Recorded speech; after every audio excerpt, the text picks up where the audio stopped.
All right, everybody. Welcome to LinkedIn Live, my thought leadership room here. So I want to introduce everybody in the room. I've got Keith Keller, who is a social audio genius and a thought leader.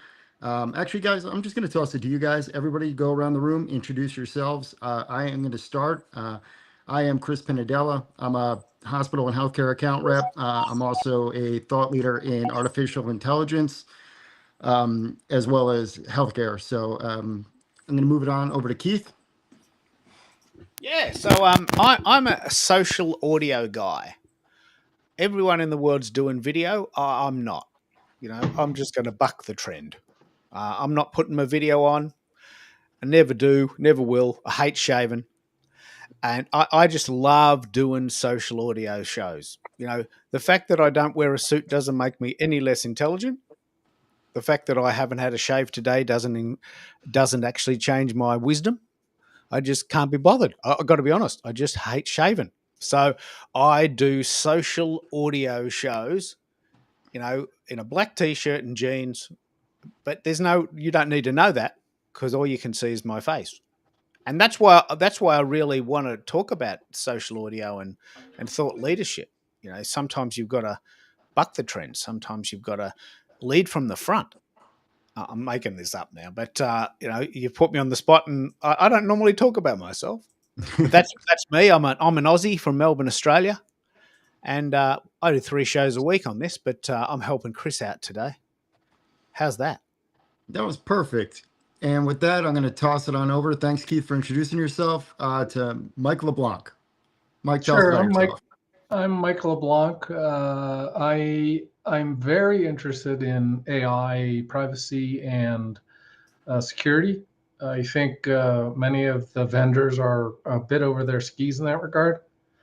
Um, if I don't know if you've seen, but Deep Seek has become Deep Leak. So I'm here to listen to you folks and understand better how to get my message out. Awesome. And Kenny is the Kenny. I'll allow you to introduce himself. Kenny is a researcher at MD Anderson.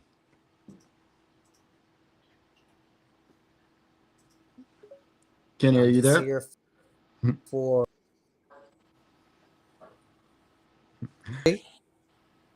Yeah, I can hear you, Kenny. Thank you. Yes, we can hear you. All right. Yeah, So I with said that that, I'm I'm going just to here. toss it.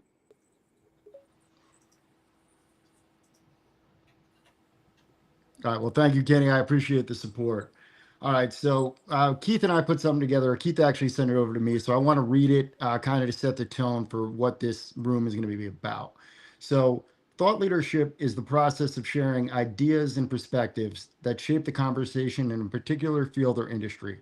Thought leaders are individuals who are recognized as experts or influencers in their field and who use their knowledge, expertise, and their platform to shape public opinion, drive innovation, and inspire others.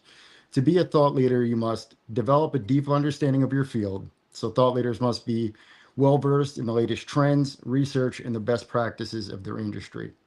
You must share your insights. So, thought leaders must be willing to share their insights and ideas through speaking engagements like the one we're doing right now, social media like we're on right now, and other channels.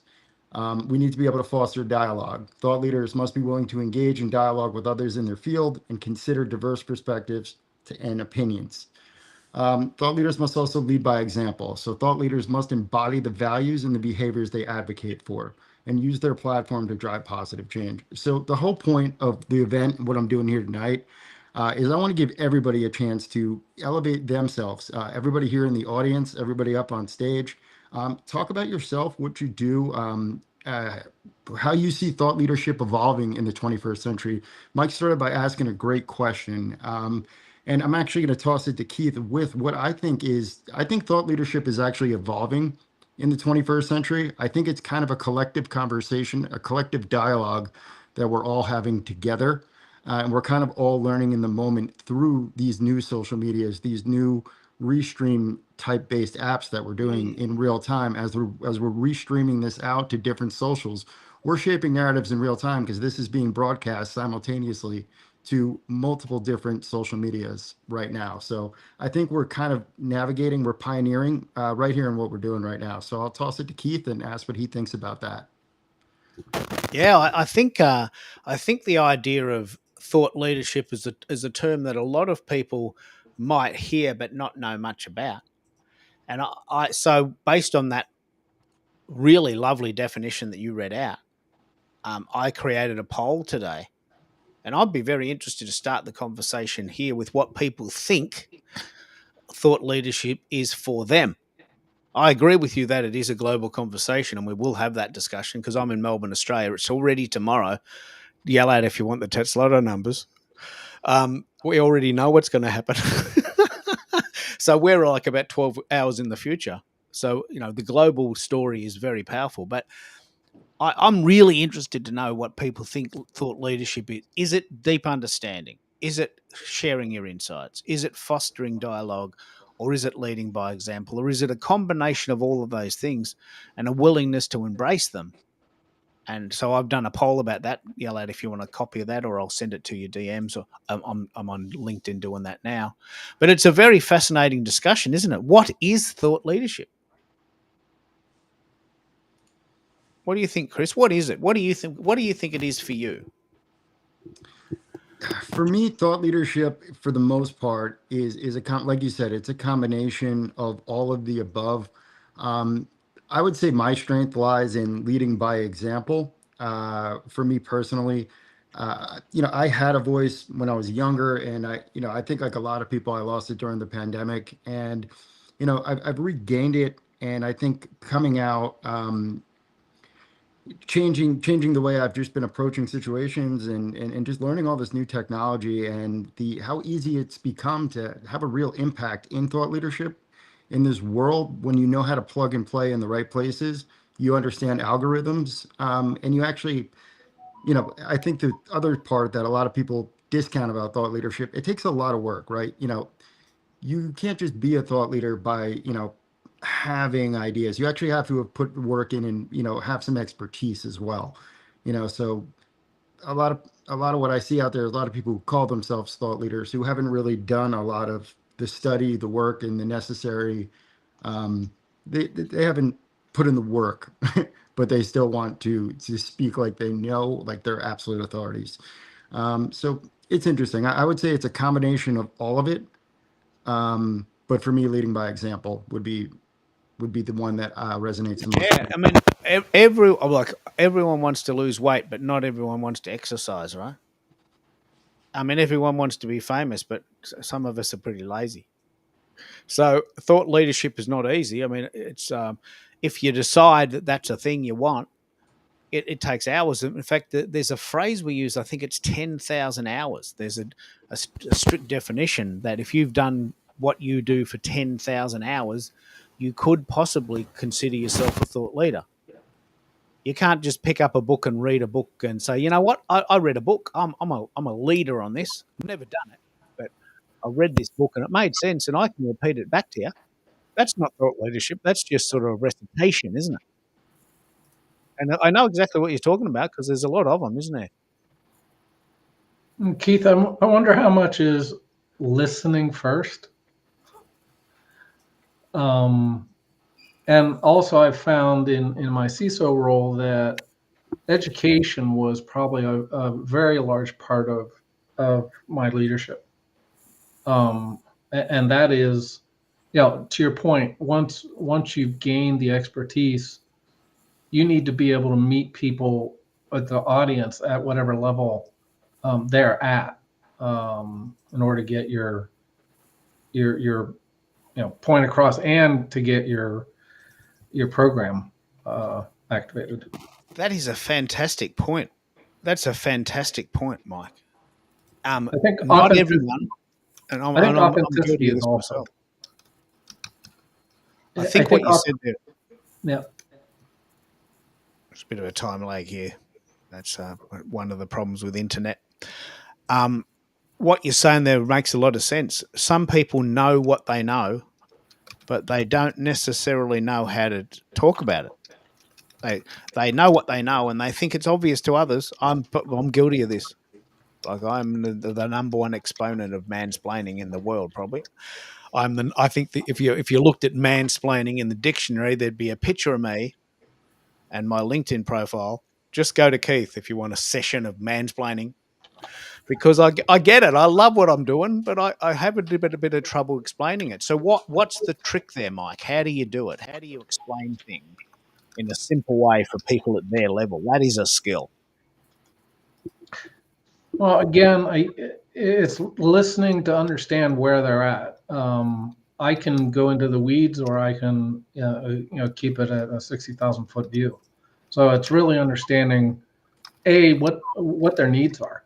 If it's a business person, I need to sort of think like a business person and meet them where they're at.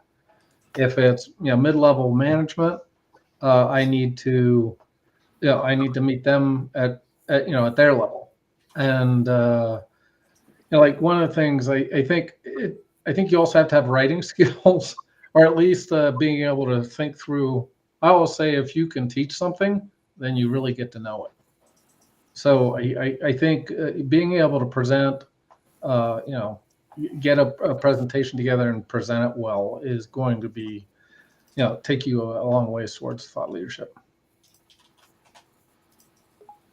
Yeah, would you agree with that, Chris? Jump in. Yeah, I agree with them 100%. I just, first of all, I want to welcome Marcia and Scott to the stage who haven't gotten a chance to speak yet. But just to tag on to what Mike said, it's so important, especially in business, on the business side of things. Like thought leadership applies to so many categories, but like in business, it's incredibly important to, as Mike was saying, know your audience and who you're talking to, and um, your authority and their authority and vice versa, and just understand, that certain departments might not understand certain vernaculars and certain language, and just how to navigate that and how to cross-functionally communicate in a way that's effective, in a way that aligns goals, so that everybody understands that you're all driving towards the same thing. But you have to make sure that the language makes sense to everybody. So I think that's kind of what Mike was alluding to, if I'm not mistaken. But I was also trying to make sure I was letting Marcia and Scott in the room. So correct me if I was wrong, Mike. No, I think you captured exactly what I was saying. Yeah. And with that, I would like to give Scott and Marcia the chance to introduce themselves. So, ladies first, Marcia, please introduce yourself. Good afternoon, everyone. I'm Dr. Marcia Thomas. I am a Christian leadership consultant, life and career coach, and then a thought leader by virtue of my expertise and observations and the way I want to or seek to comment about leadership personally and leadership generally, especially modern leadership and the silent issues that affect leaders at every level, and most importantly, female leaders. I'm happy to be with you this afternoon. I am having the flu, so I might sound off sometimes or a little muffled.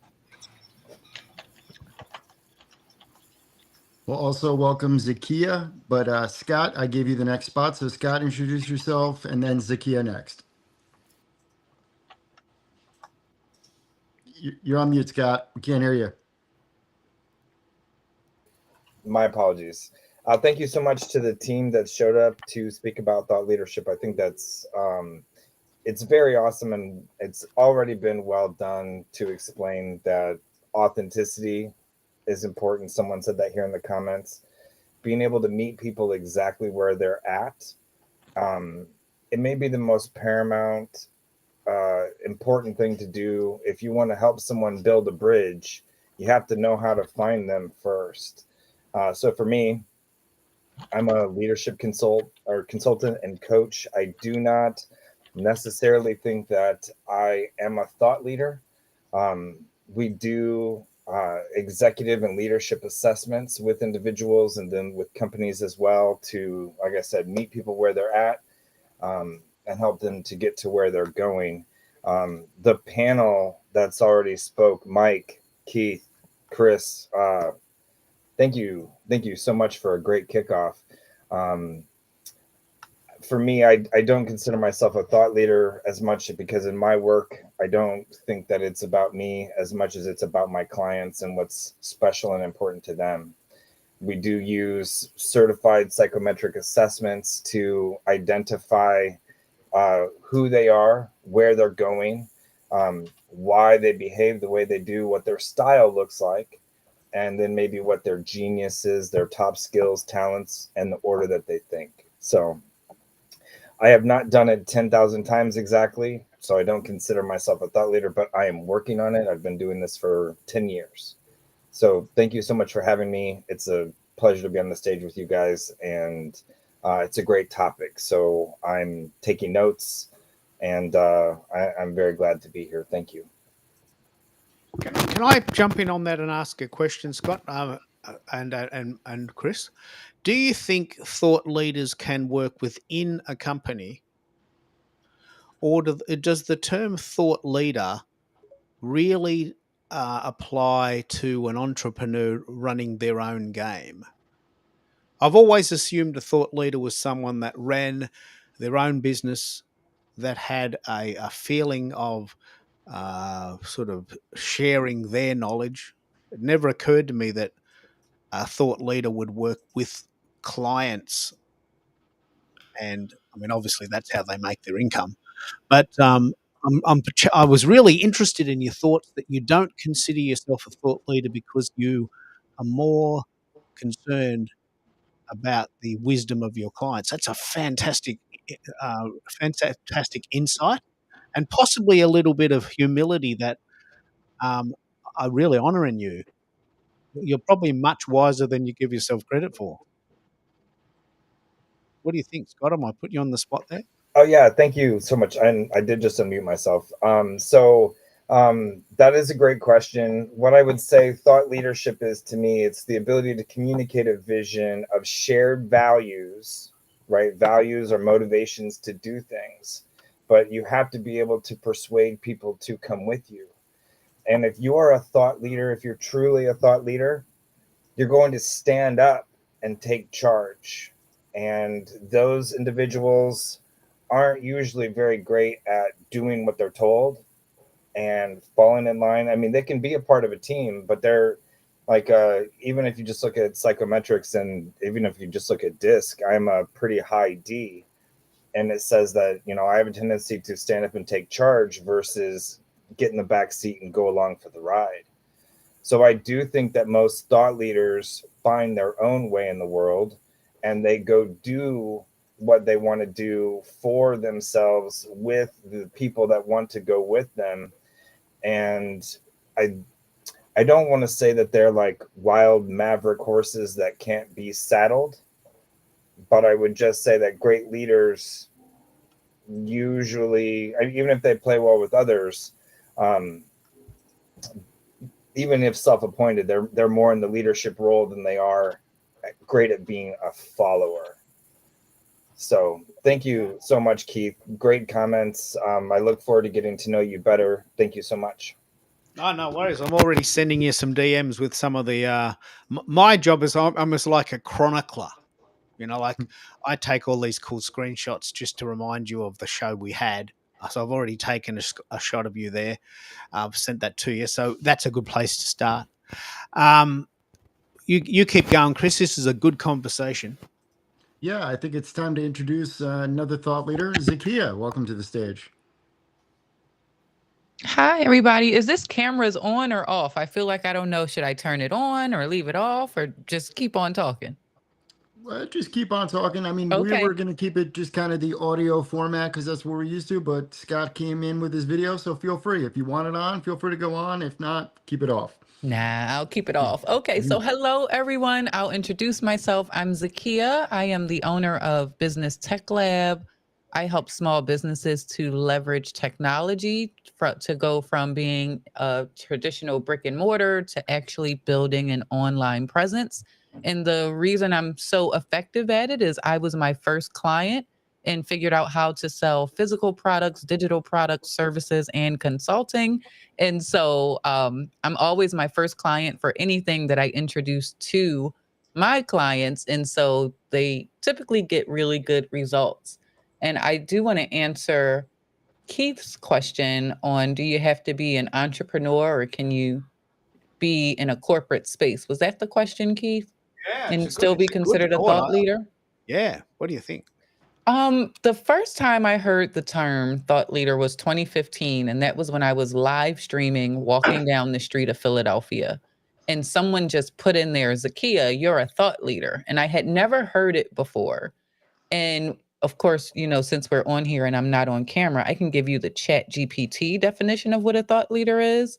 And then Good. Yeah. and then my reasoning for why I think you do need to be an entrepreneur or someone with pull within an organization in order to be a thought leader.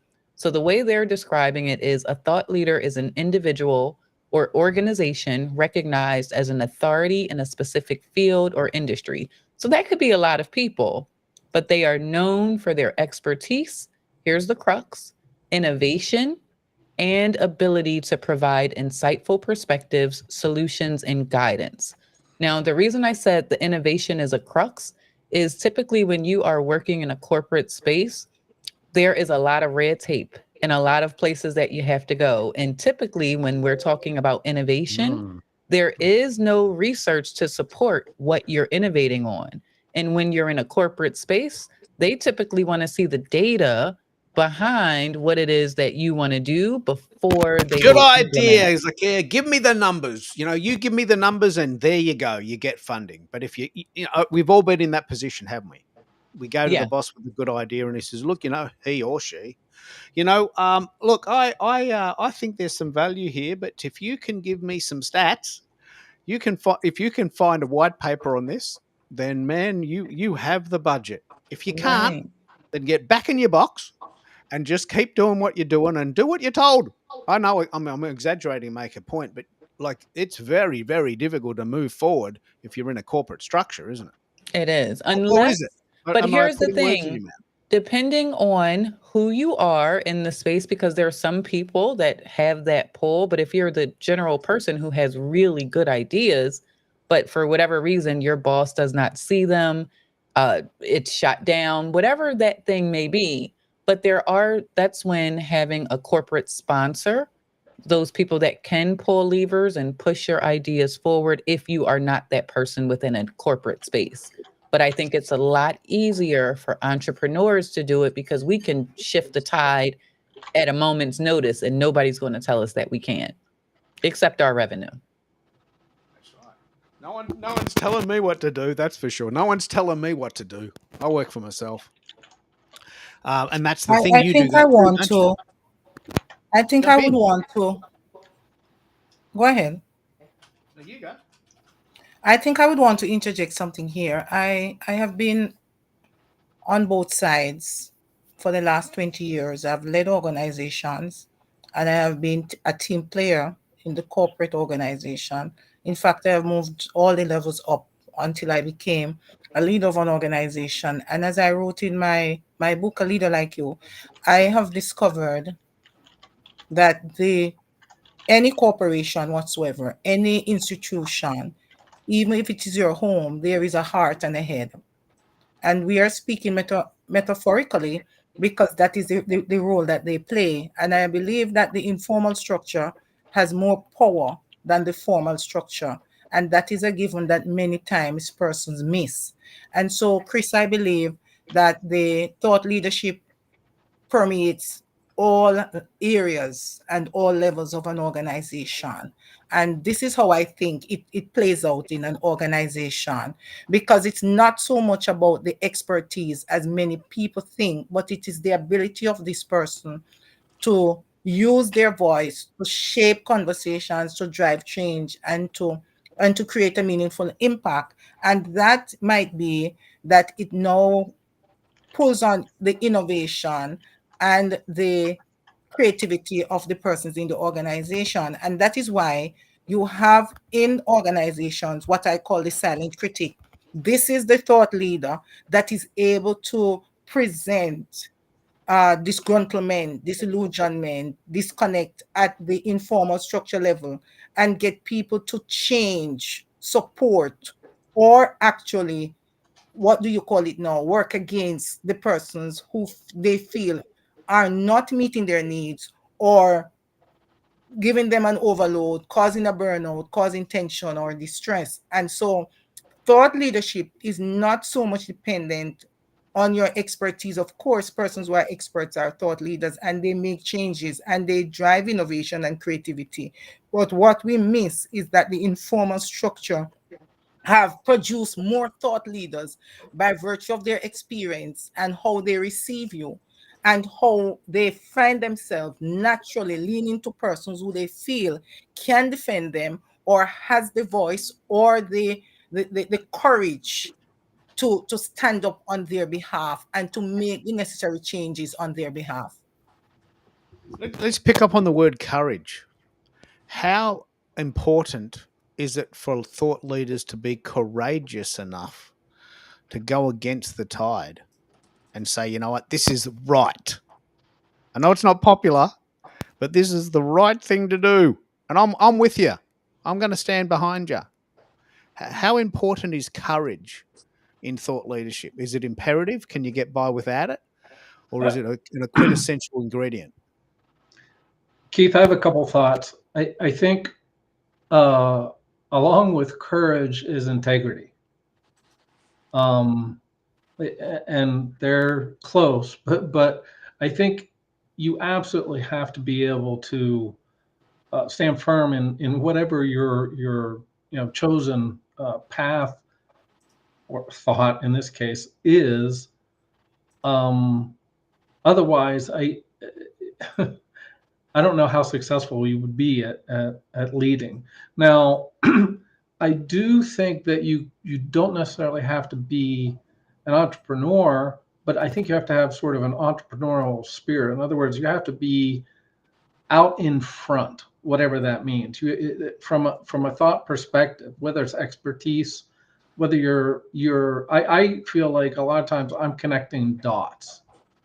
So I'm not necessarily, I'm not a follower in that respect.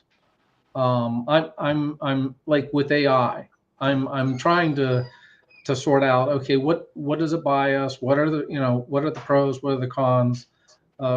Seems like we're very on top of the hype cycle right now. How do we separate reality from the hype? And then I think the other thing is being willing to mentor and take maybe even a consultative role.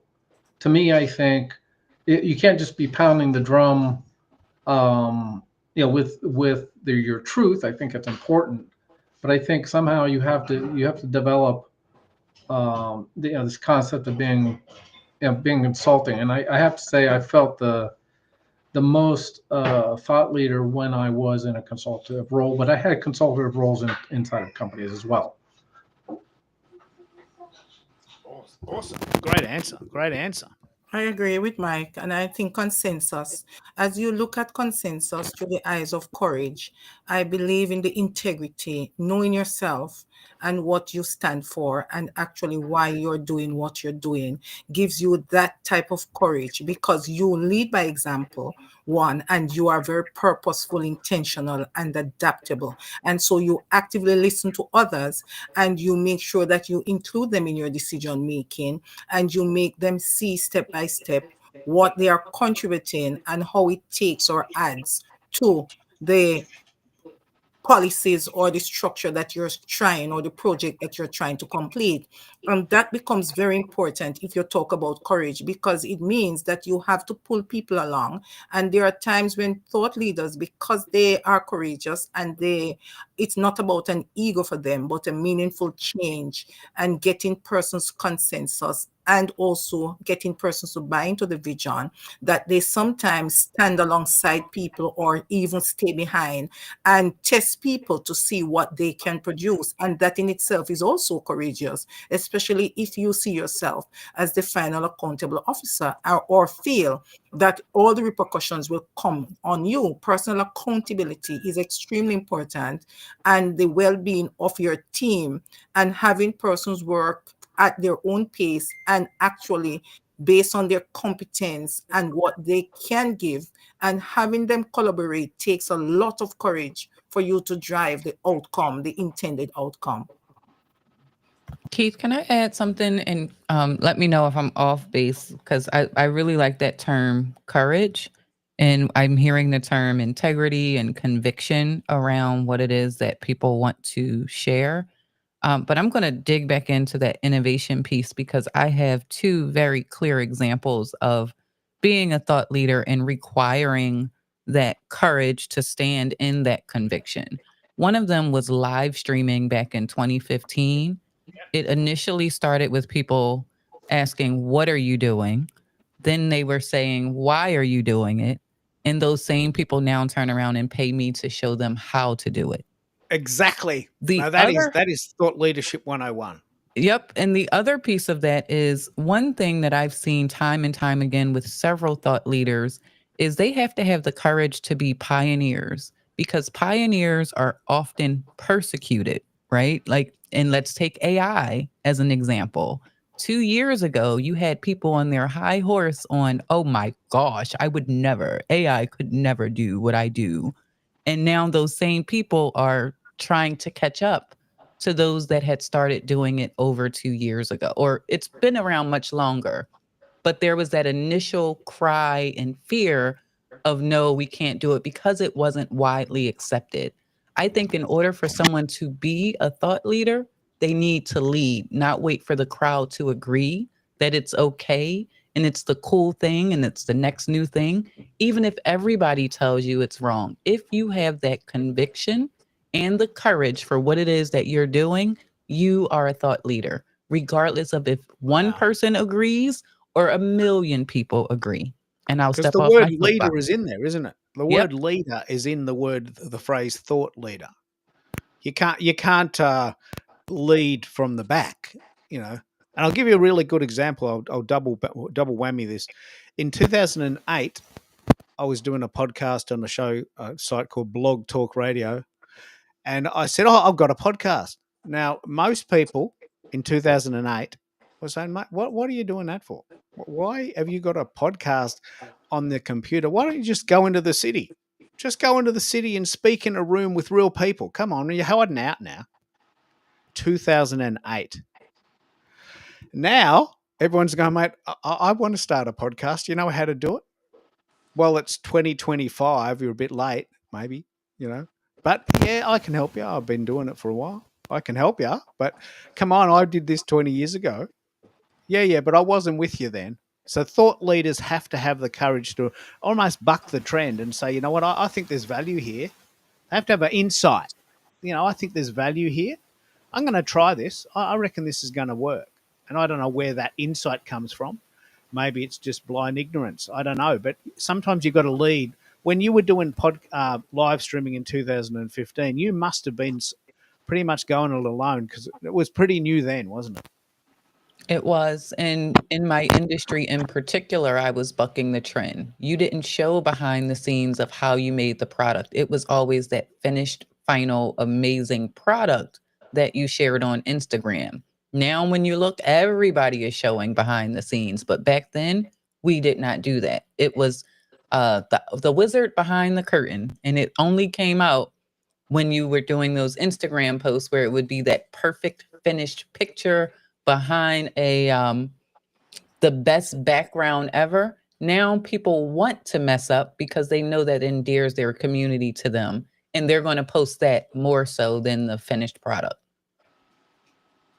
You know, we did a show this week, and I know you resonated with this phrase. I think you congratulated me on it, so I'm gonna be a bit courageous and say it again. But you know, I love this phrase that you've got to have the courage to suck.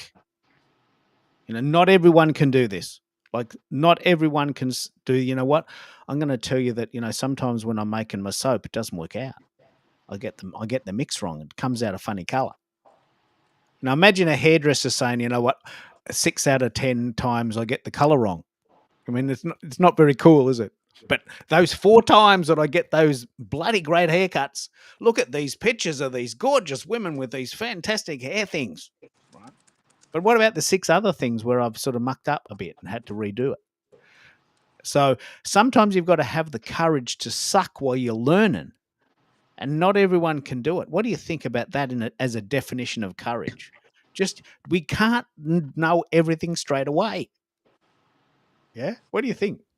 Well, I'm going to throw myself up on stage because I'm demonstrating some courage learning this live on the fly right now. I mean, this is a lot of fun to learn this tech here on the fly. But no, I agree with you, Keith. And to bring it back to the thought leadership thing, like one of the other things I'm really interested, one of the kind of the ways I want to segue is how is thought leadership, evolving right now in real time? Like the world is changing in so many different ways.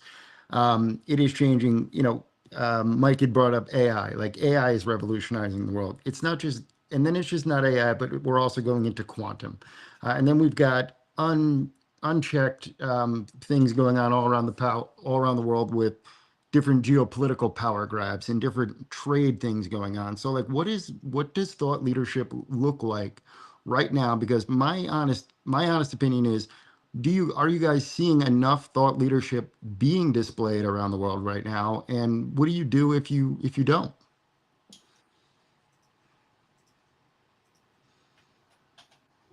Geez, that's a good question. Where does the I'm really interested in this, Chris.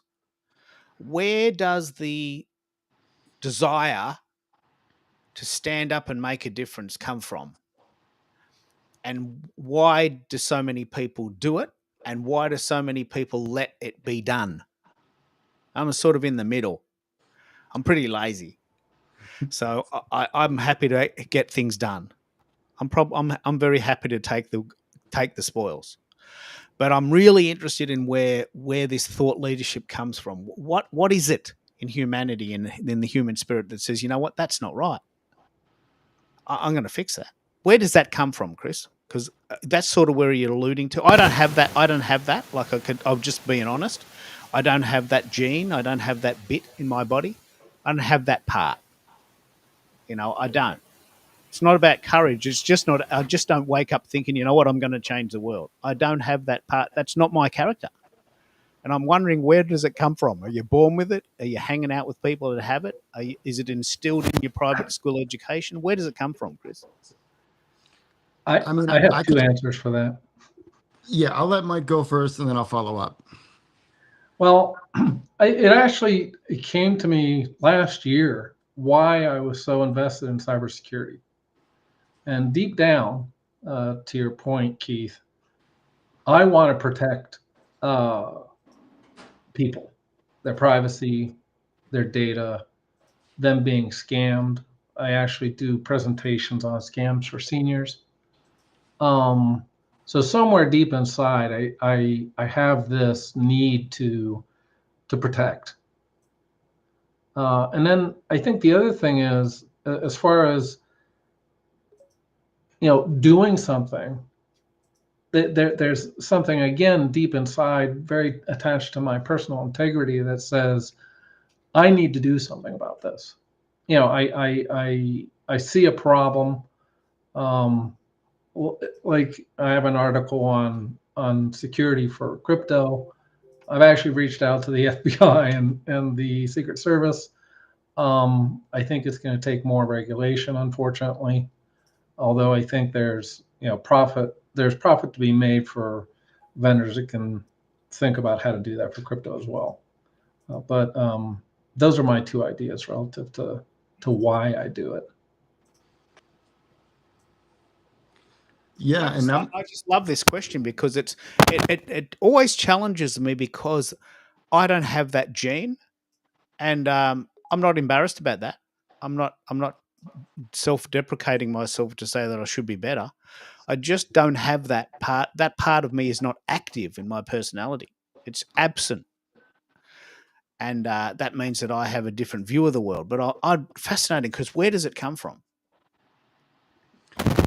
And that in itself, Keith, in my opinion, makes you stand out in that framework as a a thought leader in a different way, because thought leadership doesn't mean that you stand up and must be seen and heard at all times. Thought leadership means that you actually make a change. What is a change that you are actually making? So you might not be in your mind standing at the forefront, but you might just find that you're in that sphere of being a thought leader because of the impact that you're having and what it is doing for other persons to change their lives and their income outcomes. Because that is, thought leadership has a meaning and has actually a destination in mind.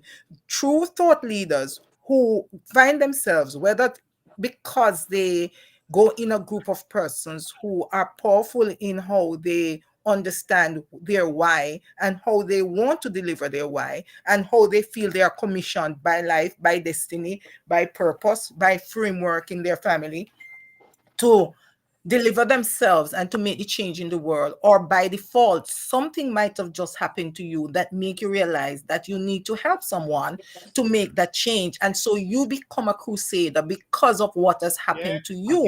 it. And so there is those things that make persons evolve as thought leaders, but the end result is basically the same, because a thought leader makes meaningful change and advocate to change lives and outcomes. And so the thought leader, the person who presents as a thought leader that is about themselves, is on a different mission, and you maybe would not refer to that person as a thought leader because of that agenda, an agenda that serves self. Thought leadership meaningfully and realistically and practically actually accomplish a purpose which involves change, meaningful change, impacting life, inspiring others, and changing outcomes. That's really the fulcrum of thought leadership. And that's why persons who can be seen and with unapologetically identified as thought leaders are seen as doing all of that.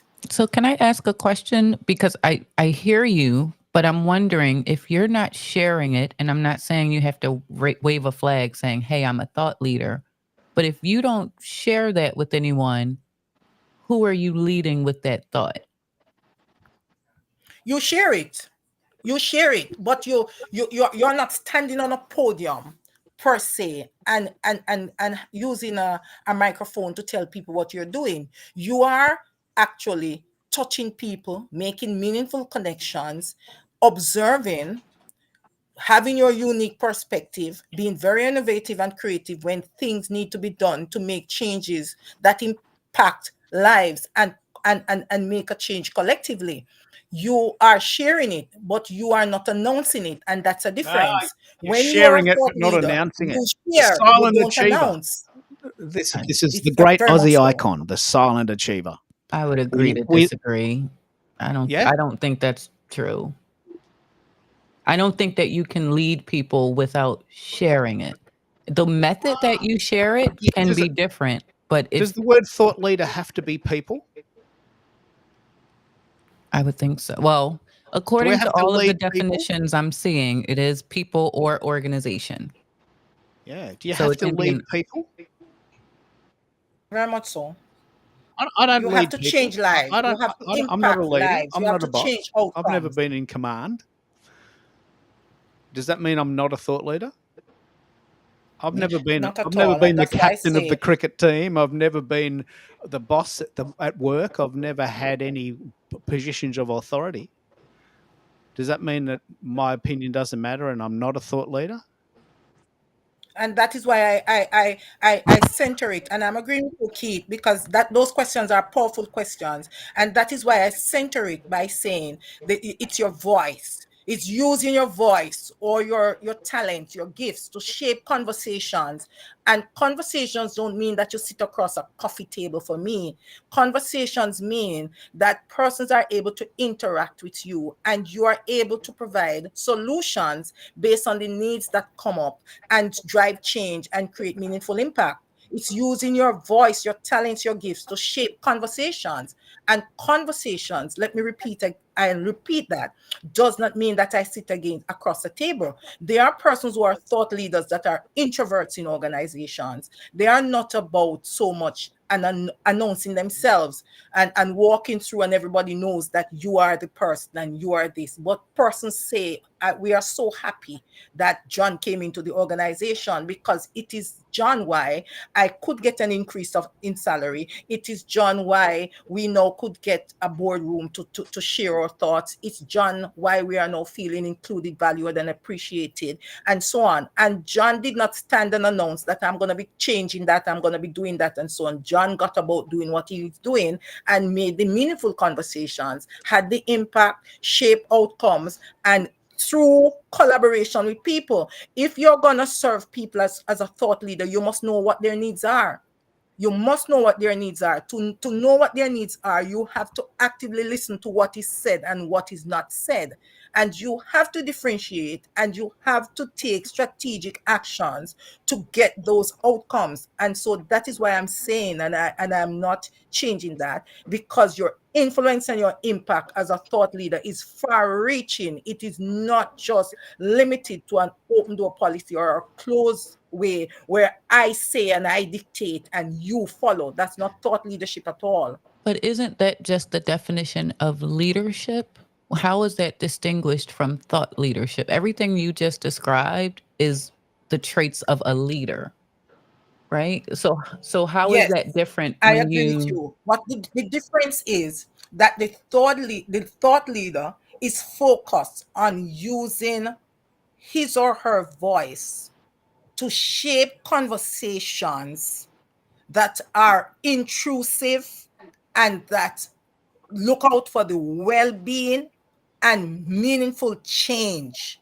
That's the difference. There are many leaders out there. They are very popular, and they can be bought or sold. They are not true to duty. They tend to make popular decisions instead of the right decisions. The thought leader is on the side of making right decisions rather than popular decisions. The thought leader is on the side of making a collective change for the good of all and not just for the good of some, because the thought leader takes all of this into consideration and uses his or her voice to shape those conversations that drive consensus, that drives persons to become masters of their own destiny, and allow persons to think for themselves and appreciate the difference and the creativity and innovation of others, and see how it can be integrated into a final whole to make that change. The average leader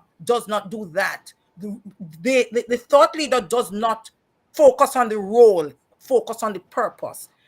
Many leaders focus on their roles and getting their tasks and responsibilities This done is so and fascinating. I mean, achieving this their is so goals. fascinating. This is the completely opposite definition that I would have said myself. Like my interpretation of the word thought leader is that you are a master of what you do and you teach others to do it. I don't lead anyone. I have no desire to change the world. I have no desire to lead a team. I know what I know and I'm happy to share. Now, I may by definition not be a thought leader, but I Keith, know what. Yeah? What do you I- think? I'm going to disagree, because you don't know whether you're leading someone or not if you're sharing. I can plant seeds in young minds or anyone's mind, and I may or may not be able to see the outcome of that seed planting. Now, I agree with what's been said relative to being able to move the needle. And then I actually had a sort of a follow-on thought. It seems like we're talking about positive outcomes, but what if this is about a negative outcome? Can we be thought leaders in a negative sense, or to a negative outcome? I think the answer is yes. It's not what I want to be, but I think you can influence people to an end using thought leadership that may be negative. 100%. But can I answer Chris's original question Oh, about what drives people to actually become those thought leaders? Because yeah, let's have that discussion. That was Keith's original question. You guys mind if I tag on to what Mike said yes, about that earlier? So what drove me to whatever, if you want to call me one or not, is irrelevant to me personally. Um, I'm somebody who just cares about change. I've done what I do. Some people have called me one. Some people have told me I'm not. It doesn't matter to me. Um, what drove me to do what I'm doing is very simple. It just goes back to what Mike said earlier. You either have it in you or you don't. That protector instinct, that um, you see others, you see, for me, like it can be anything. It could be anything as small as an insect. If I see something that looks like it's being taken advantage of or something that's about to be hurt, call it, I worked as a lifeguard. I've done so many different things throughout my life where it's just natural for me to step in and make sure that other people are okay. And I think that's where it comes from for me, is just that instinct to always look out for others before myself. And sometimes to a fault, I will admit that I'll look out for others before myself. But I think that's just what it is. You just have to. It just comes from a place of protection and care. Is it upbringing? Is it environmental? Is it? I don't. Look. I'm really asking because it's completely absent in my personality. I do not have this gene. I have a question actually. You're speaking my language, and the way that this conversation has progressed, I just wanted to bring up that servant leaders are different than typical normal leaders. In values, political leadership is about control, power, and influence. And servant leaders don't necessarily desire to be in control, have influence, or have power. The best servant leaders that I've ever met had a sincere and over-pressing desire to help others succeed, help the team. And usually they have an economic demotivator where they're not focused on the ROI for themselves. They're not focused on their bottom Very line. much so. They're focused on the team and the team winning. So I'm sorry to interrupt. You guys are cooking with gas, but you're starting to get into what I would call servant leadership versus thought leadership, where thought leadership might still be about the team, but servant leaders, they might be reluctant. They might be reluctantly the leader. They're just the best person to help the team because they're the most See, Mike, I'll change my cord. Keith, you gotta change your chord, man. You gotta change it. Scott, I agree, but I still believe, and this is just my personal belief, persons can disagree with me, that thought leaders are mission driven. I just don't believe that thought leaders are about just sharing their opinions and getting noticed and so on. I just believe that they are mission driven and that they have this deep inner conviction or motivation to change things and to challenge ideas that are not working and to share insights that they, based on their experience and what they know, get to know and to make meaningful change. I just believe that they are able to change things for the better because they are mission driven. And similar, and I feel that there is some crossover if we are talking about that makes them become servants because they serve.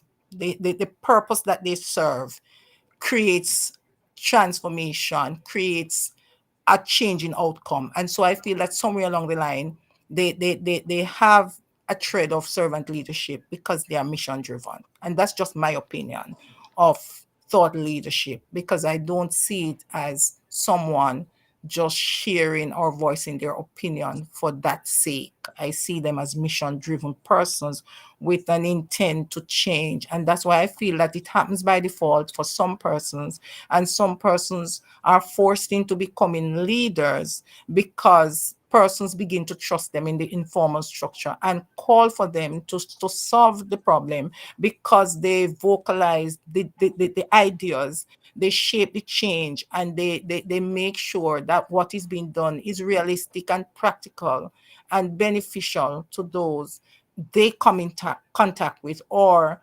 just simply because it makes sense to them. Doc, I'm going to agree with you completely and extend that slightly to say, I think you can be a servant to the mission. And what I mean by that is that while you're pursuing the mission, a win-win for everyone is the best outcome.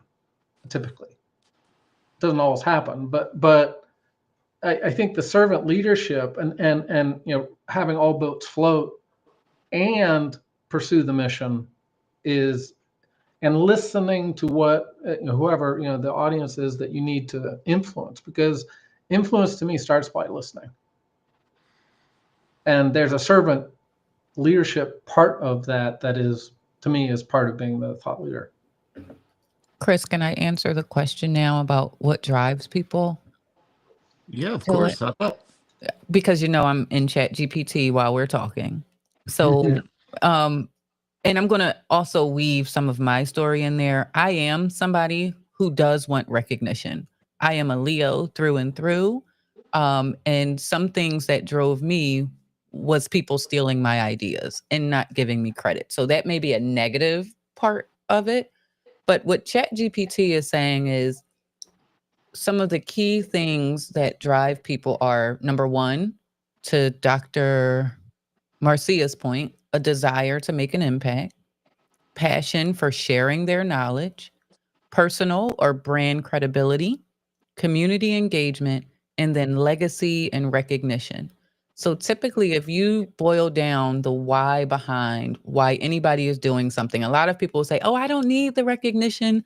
I would challenge you to look at their LinkedIn and see what they're posting and ask why they're sharing that with their face or their name if they're not after the recognition. I think it does take a bit of narcissism for people to, and not calling anybody a narcissist, I'm not calling myself a narcissist, but it does take a level of something if you're going to share your content to the world in a very public forum.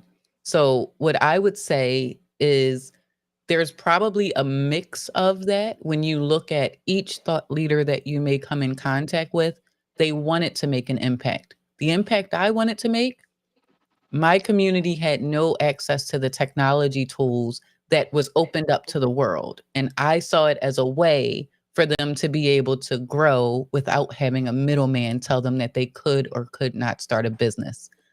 My background is instructional design. So I have a passion for teaching. That's the knowledge sharing.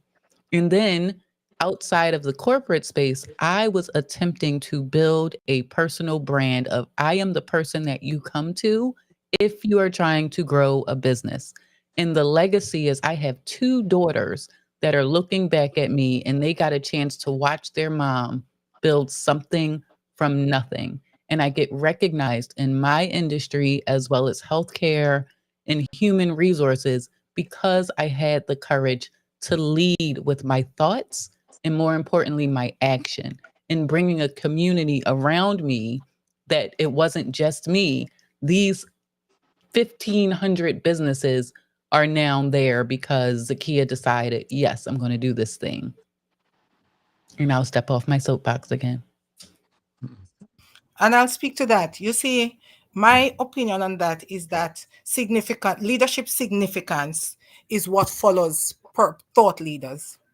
Significance, leadership significance. You gain significance. Let me explain what I mean by that. When you are able to use your thoughts to change outcomes and people's lives, you make an impact and persons recognize what you're doing for them and they become your disciples. What I mean is that they share how you have changed your life, how you have impacted them as against your small business. And so you gain significance. Significance by its the very virtue of it carries with it recognition, carries with it respect, carries with it credibility, and carries with it trust. You have established yourself enough that people begin to trust your thoughts and trust that you can make the difference, because through that initiative, you are able to do something for them. And in doing that, you are actually showcasing yourself and what your capabilities and why you're doing what you're doing, because it takes on meaning when you decide that you want to change lives or change outcomes, or you are forced into a position where you have to do it. A perfect example of that is Nelson Mandela. very significant. His name is called Days, years after he has died. And the impact he has made, the legacy he has left is very, very visible to persons, even those who don't know him, because persons tell of how they have experienced it. He has gained the credibility. He has resonated in the hearts of people. He has become extremely significant because significance comes from the impact you make, and recognition comes from those who say how you have impacted them. And so that for me is significance, which carries with it all of what I'm saying: the recognition, the trust, the credibility, and the charisma and the persona that you have managed to build over time because of your consistent thoughts and how they are delivered to make the change in people's lives. But I just add that it wasn't necessarily for the outcome. I think for you to be a thought leader, you have to be detached from what that outcome is, and you are stepping out on courage in leading with that thought. That's the thing. It's not necessarily for the outcomes. And I think we're agreeing and saying the same things. But I think sometimes, unfortunately, because we're on LinkedIn and there's this perfection thing that is here, there's certain things that you can post on LinkedIn that you can't post on Facebook. That whole thing stops people from showing up truly and authentically sharing whatever those true thoughts that they have that are innovative, that would move people forward.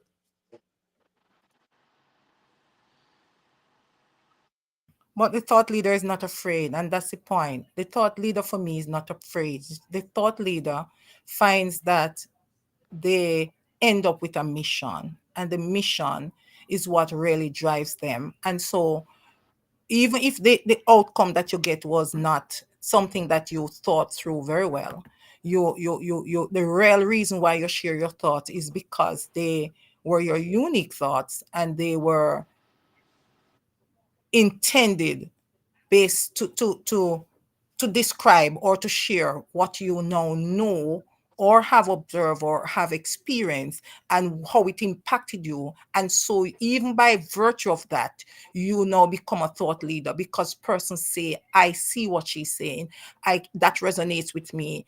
And that is driving them to think about their own experience and to become masters of their own destiny. So whether you start out with an intent based on any outcome, there is always an outcome. And those outcomes have to be recognized and acknowledged, because to every action there is a reaction. Well, guys, at this point, it's the top of the 7 o'clock hour. And as amazing as this conversation is, I do want to welcome to the room our new guest, Amalia. So we can definitely continue this conversation. But I do want to give Amalia the stage and the moment to introduce herself. Also, I want to figure out who this mystery person Kay is, if you would care to reveal who you are at some point. I love it. Hi, everyone. Thank you for Well- welcoming me on the stage, Chris. Thank you. Welcome. Well, everyone, my name is Amalia Gardner. I am a LinkedIn business coach and an audio events expert and trainer. I'm excited. I'm kind of just catching up with the conversation, but so far, just hearing Zakia and Dr. Marcia, it sounds like this is a really good conversation.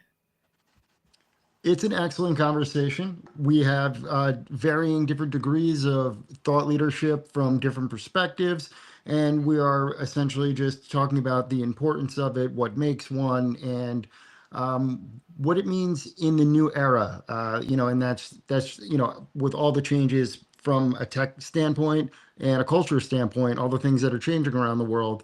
I introduced a concept early on in the show that I think kind of what we're doing right here is kind of an evolving new form of thought leadership, where we're collectively shaping a dialogue together in real time and broadcasting it to multiple social at the same time. So essentially, as we discuss what thought leadership is, we are permeating this out into an ecosystem that's influencing people in real time. So that was kind of an interesting thing that I was bringing up, and then the conversation is just naturally evolving. So welcome to it. I love it. And for myself, when I think of thought leadership, I think about influencing people, educating, and just shaping their perspectives. I love audio events because you have so many different perspectives from different people, and I can't wait to kind of catch up on everyone's thought leadership. But I feel like this audio events is like the prime, like you mentioned, example of being able to cultivate and share. And it's not just about like having the knowledge, it's about sharing in a way that makes an impact. And that's what I think about when I think of thought leadership. Oh, amazing. So welcome back. So I just kind of want to recenter the conversation, and I'm going to toss it to Mike, because Mike's had some really interesting input. So Mike, I'm curious, the conversation you just heard between Zakia and Dr.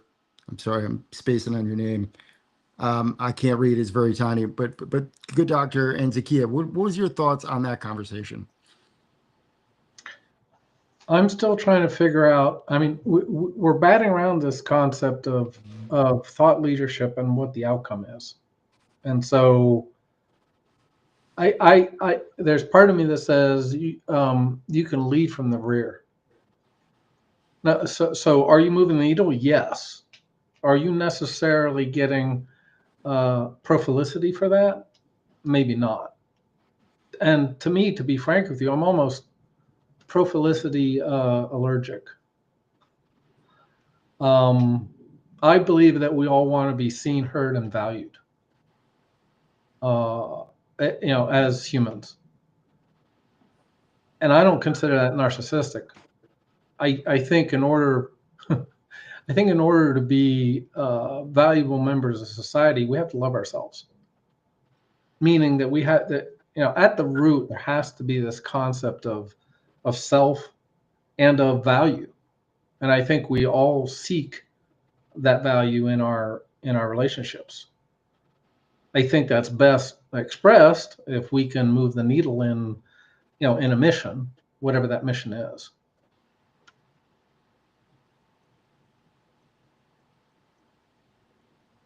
Chris, there's a question from Curtis in the chat asking Sure. about why would thought leadership or even leadership not be tied to an outcome? I think that was something I said. And the only example I have from that is my own personal experience. Some people, myself included, are really focused on experimenting and pushing boundaries without having an outcome or actually being certain. Like it's really a matter of exploration for them in that thought leadership. It just so happens to be before the time that many people are willing to accept it. So there wasn't really a plan for an outcome. There was just a drive of let's just see where this goes.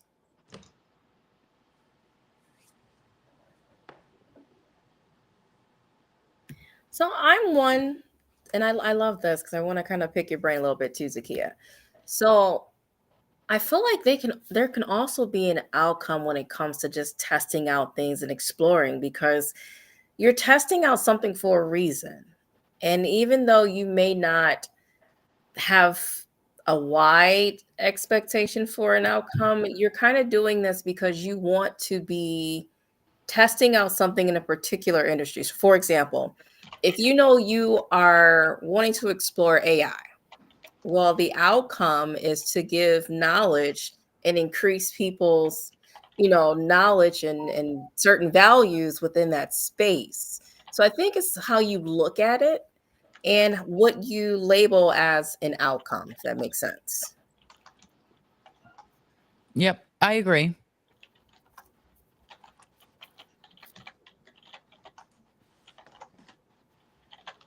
Wait, you said you wanted to pick my brain. Yeah. What did I miss? What? But I would agree. No, I was trying to see if Curse was going to write. I was giving him time. Oh, okay. Before I start taking over. Yeah, and you're right. I don't have an answer for that. It was kind of just a desire to see if I could. That was the whole thing. It was just to see if I could. After I realized that I could, then I realized the lane that I was running in, and it was just an open lane. And then I doubled down into the thought leadership part because someone told me that term. I was like, oh yeah, I'm definitely that, and I'll run with it. I would like to bring up the leadership analyst expert and get his opinion on it. Scott, I'm going to throw you up. Yes. Thank you. Thank you again so much. There was a very important comment from a sesquipedalian that uses large words that talked about leading from the back. Leading from the back is possible. It is important. But the influence, the persuasion, the ability to communicate a vision, it does have to be given and accepted as a trusted advisor. So I do think that most people do seek authority, and the authority is granted or given permission to share what they think and share how they feel. I do wish that I had met the individuals in this group ahead of time, because we would all be armed with 90 pages of what, why, and how for our own leadership styles, our top skills, and our talents. I've taken 2 pages of notes from you, great folks. So I'm very glad to be here to listen. So thank you so much. I really appreciate it. Oh, you're very welcome. It's been a pleasure to have somebody who analyzes leadership on stage. And I'm curious to get Keith's perspective on how this conversation has been evolving as well. Keith, are you there still? We may have lost Keith's audio. Keith does have bad internet in Australia. So Kay, are you there by any chance? Who is this K person on stage? I'm going to remove them, I believe. Just in the interim, I did put assessment links for DISC Plus and the Leadership Attribute Index in the chat boxes. If you guys want to open those windows or if you want to open those in different screens, the DISC Plus would take you about 10 minutes. It's really just about what drives your behavior and what style you have. It will teach you a lot about your particular brand of leadership. The Leadership Attribute Index is about 30 pages. It is scientifically validated in that it will make sure that you say what you mean and you mean what you say. And it does include a validity score or an accuracy percentage for reliability. And it will look at when you're talking about the outside world versus when you're talking about yourself. And I will share that free of charge to any of those that come in. I'll gladly send them to you, because everyone that's invested in this topic, taking this time and in this conversation, you guys are already leaders in my mind just by being here. And it would be fantastic to unlock that part of your understanding and give you the language, maybe even the proof, because knowledge in itself is not power. Right? Knowledge is only powerful when we apply it and do something with it. So I'll give you everything in black and white and all the rest of the colors so that you guys can use it, study it, and it should be fantastic. It will be great to see. Thank you. Well, it's much appreciated. Thank you very much. I think I kind of want to take a crack actually at addressing the question Curtis asked to Zakia as well, is why thought leadership or even leadership might not be tied to an outcome. I mean, even in a social circle, I mean, thought leadership or influence among your friends or leading a group of whatever, there's not necessarily a desired outcome that's always involved. But there is always somebody who's got the better idea, who's going to shape, like what you're going to be doing for the day, or what restaurant you're going to want to go to and why, or how you're going to plan a vacation with a couple or something. I think thought leadership comes in a variety of different forms. Having been called one and then been criticized for having called myself one and all the gamut that runs along with it, I think it's just a really overcomplicated way of saying that, like, bringing it back to what we said earlier. Like, I think innovation is the key crux of the word. Like, if you're an innovator, and you're a creative thinker and you can think critically about solving problems, it doesn't necessarily have to be like a typical outcome. It's just solving problems with creative thought at the end of the day, and thinking outside the box and just not doing everything in a cookie cutter way. And I think that to me is just the essence of thought leadership in general. And then how you could apply that to your own individual skill, niche, network, or whatever you're doing. It's just being a constant curious innovator. That to me is thought leadership. I mean, I don't know. I'll bounce it off the rest of you guys to get your opinions to keep it going. Who wants to go next? I'll jump in there, mate. I want to just check my mic first of all. Am I back? Is it Yes, you working? are. Did we get rid of the hiss? Yes, so much better. I just changed my mic. You know, I'm really. I don't know if there's any other Aussies on this call, but I wonder whether it's an Aussie thing or it's a non-American thing. But like, we're just pretty light on down here. Like, we're pretty light on. I honestly do not have a desire to change the world, and I'm really interested in whether that makes me, first of all, a bad person. Second of all, does it make me a servant leader and not a thought leader? Maybe I'm getting those phrases mixed up. And I'm really, really, really excited to understand what is the drive to change the world. Where does that come from? A sense of what's the word? Does it come from a bad childhood? Does it come from a good childhood? Does it come from a sense of a righteousness that, you know, this is wrong and I need to solve it? I gotta know, because I don't have this gene, and I'm really challenged by this. Does it make me a bad person? I mean, am I missing out on something essential to humanity? I gotta know. I don't understand. I gotta be honest. I'm just really puzzled. What do you think? I'm going to let Scott take this, but I think you're. I don't know if it's that the Americans do more self-examination, or I do. I think we all want to be seen, heard, and valued. Does that mean that we're thought leaders? I would think many of us are probably thought leaders in our sphere of influence, and may or may not realize it. I mean, I can't imagine you have no sphere of influence where you have no mission to move, even if it's family. Yeah, so I'd love to jump in on this, and Keith and I were talking a little bit in the chat just about, does it make him a bad person? What I would say is behavioral science started in 1908, right? And it all goes back to why do people do things? Okay, why?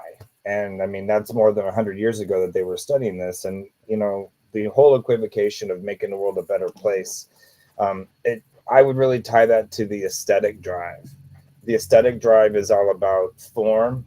It's about harmony. It's about beauty, and it's about balance.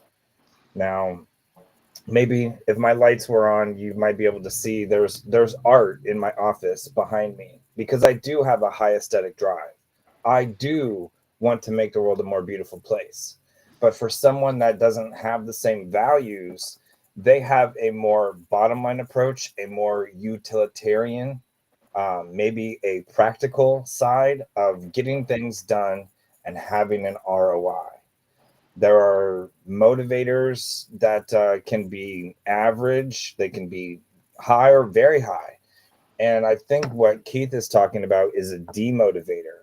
A demotivator means I'm not interested in that. I don't want to do that. And there are, you know, so Keith, and anyone listening, please forgive me for saying the term hippie, right? But hippies were all about peace, beauty, and love, and they wanted to make the world a more beautiful place.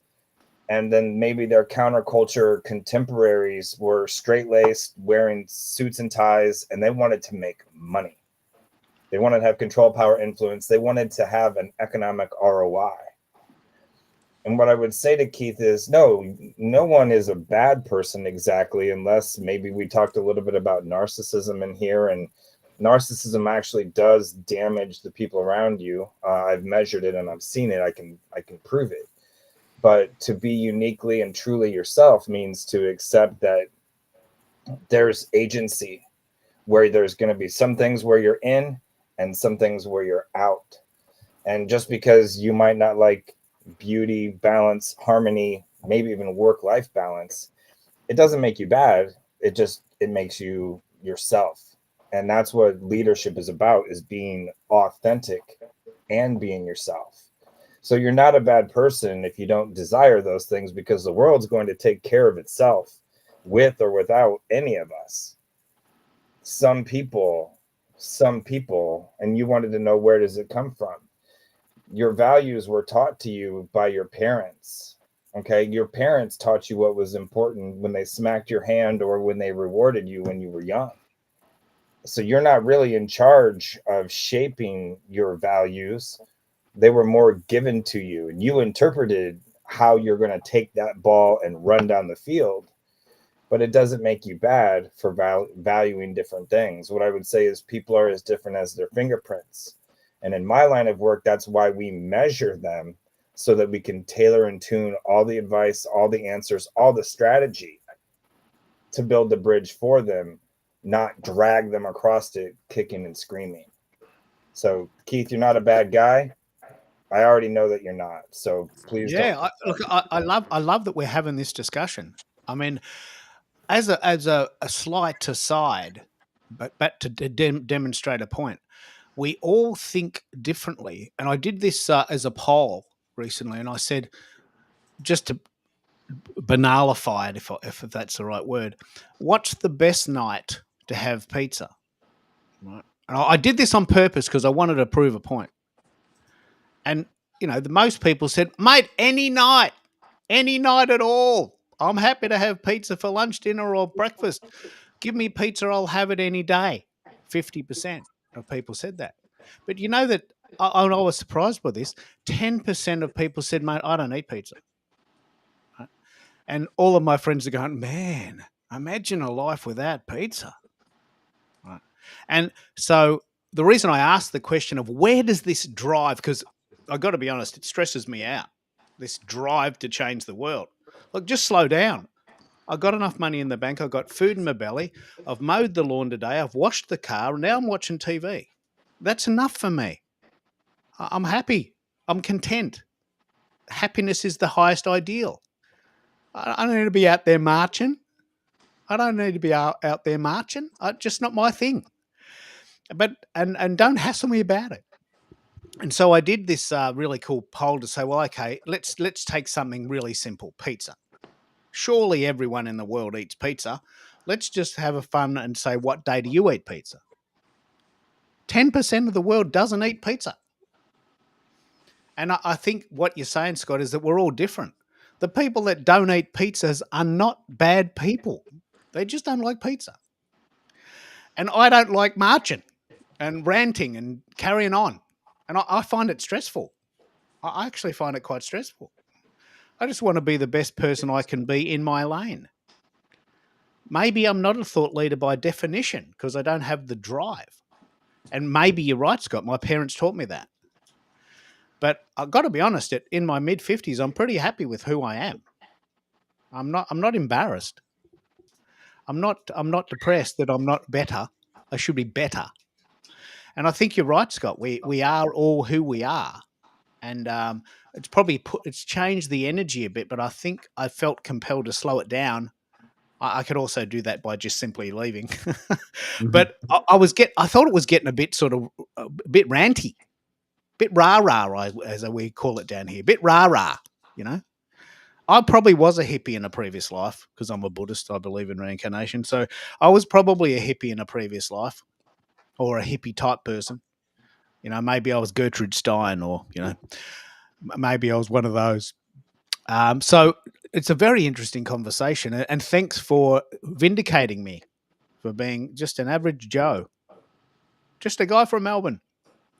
But can I add something about what Scott said about that narcissism piece? Because what I said was a small level of narcissism, not a full-blown narcissistic person.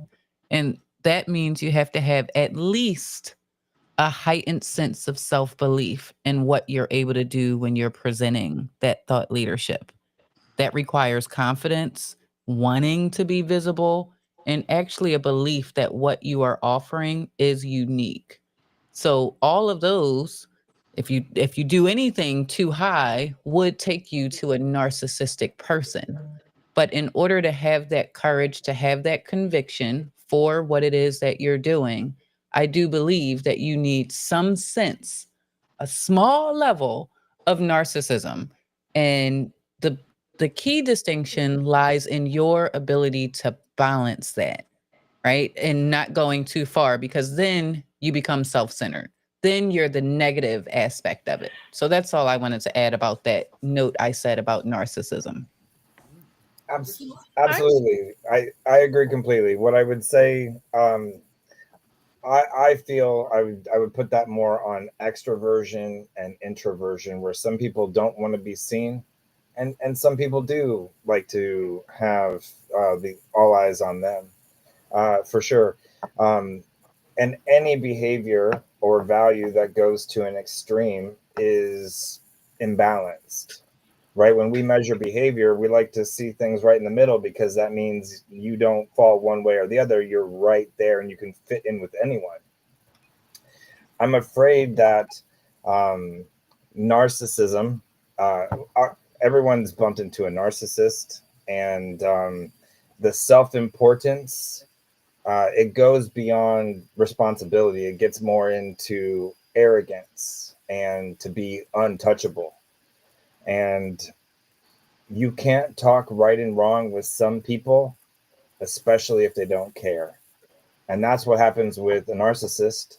Same thing happens with a sociopath or a psychopath. They have low empathy and a left leaning negative bias that would make them maybe not the best team player, because they don't care about the team. They don't even care if it all blows up. They just want to be in the limelight. So thank you so much. I really appreciate it. Well, it's such a great conversation. Such a Mm, great conversation. Chris, this is your show. I don't want to take over. I To was gonna, thine own self be true. I was To gonna thine own say self be true. real quick, Keith. I think I'm more so like you. I was sitting here listening to this conversation. I'm like, if a thought leader is a narcissistic, hardcore, all of these things, then I may not be a thought leader. And it just made me really, I think I'm an accidental thought leader, because I never want like give myself that title. Other people consider me as a thought leader just because I show up. I show up consistently. I love having conversations. It's a passion of mine. I literally became an audio event because I have a disability and I didn't want to be on camera. I learned a new way to show up and really grow my business using this format, and I shared it with the world because I'm like, hey, this is something that works for me. Let me tell you about it. Let me help you help it work for you. And that's what was kind of like my motivator. I never really thought of myself as I am the all-time expert. I am the main go-to person. I love collaboration. I love learning from one another, and I show up. And because I show up nonstop, I've gained authority. And then that authority became to thought leadership. So I feel like it has a lot to do with a person's personality and the person's tribe that is following them, that value what they're bringing to the table. Yeah, I think this is important because we've been saying, I've been saying that for me, LinkedIn has become Instagram. People walking down the street eating pizza thinking there's some business value in that. Guess what? Just had a pizza. And here's a great looking picture of me in front of the Opera House. Guess what? I live in Sydney and I'm able to go to the Opera House. Clever me. And here's my thoughts on how pizza can relate to making you more money in your bank account next Friday. And there's this big long treatise about that. And I'm thinking, this is what LinkedIn has become for me. These big long posts about nothing with pretty pictures in front of iconic places. Right, now maybe I'm following the wrong people. But the point is that, these people need to show off. They need to show that they're traveling and they're in front of the Opera House or the Taj Mahal or the Eiffel Tower, and it becomes like a travel log. Great. It's great that you're traveling. But what has this got to do with business? Nothing. Why are you doing this? And I guess I'm probably following the wrong people, but this is something that you and I would never do, Amalia, isn't it? We would never do that. I travel, but I don't need to tell you. I don't need to tell you where I've been. I've been to 23 countries, but I don't need to tell you that. I'm not sharing a picture of me in front of the Taj Mahal, although I have been there. You don't need to know that. Doesn't make me a smarter person. I just did it for fun. What do you think, Scott? Am I on the right track there? This idea of narcissism, and why do people share pictures of themselves in front of the Taj Mahal? Do they think it gives them more clients, or are they proud, or are they just sharing? I am so glad that I'm here, and I'm so glad that I'm talking to you, because I'll just back this up. And you said at the beginning of all of this that you don't have your camera on, you're not going to turn it on. You're not interested in that. I was wanting to ask you about the people that post selfies of themselves, right? Because people that post selfies of themselves, like, it's got nothing to do with business, results they get for clients, or how they impact or save lives. It's how they show up. It's like, hey, look at me. And when I talk to people about this, they usually say, if you're a good looking woman or a good looking man, you should show the face of your brand, and you should use what you have.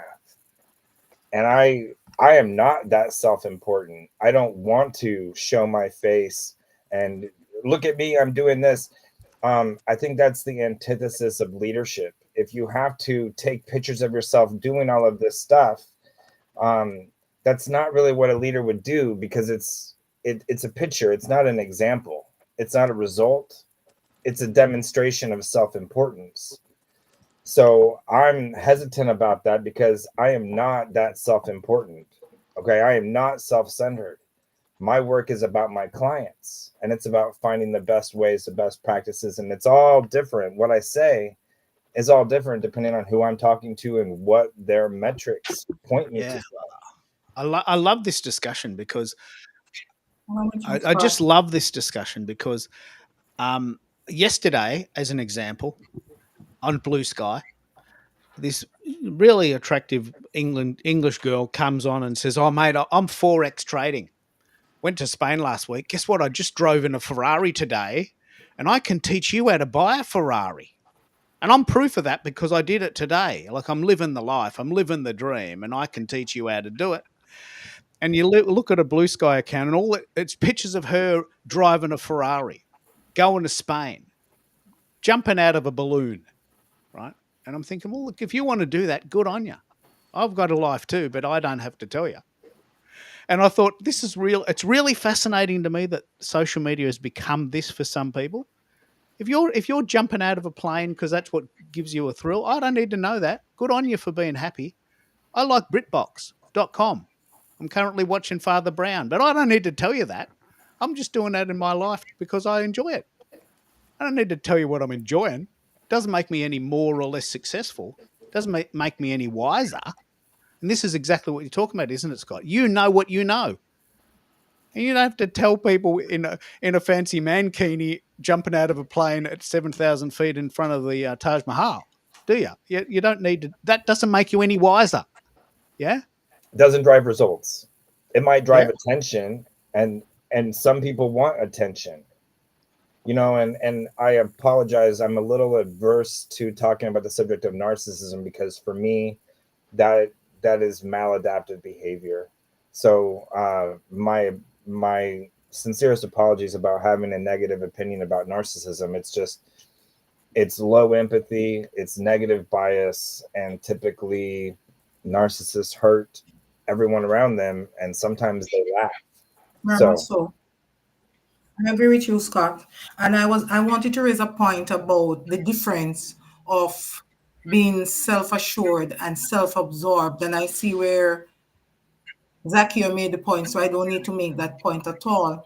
I also wanted to make the point about this thought leader being self-aware and also being convicted, having convictions that drive them. And I saw where Zakia made a point, because I really believe that intentionally or unintentionally, thought leadership reaps results, and the results are you are not necessarily geared towards an outcome. You just want to, you see something that needs to be addressed and you address it.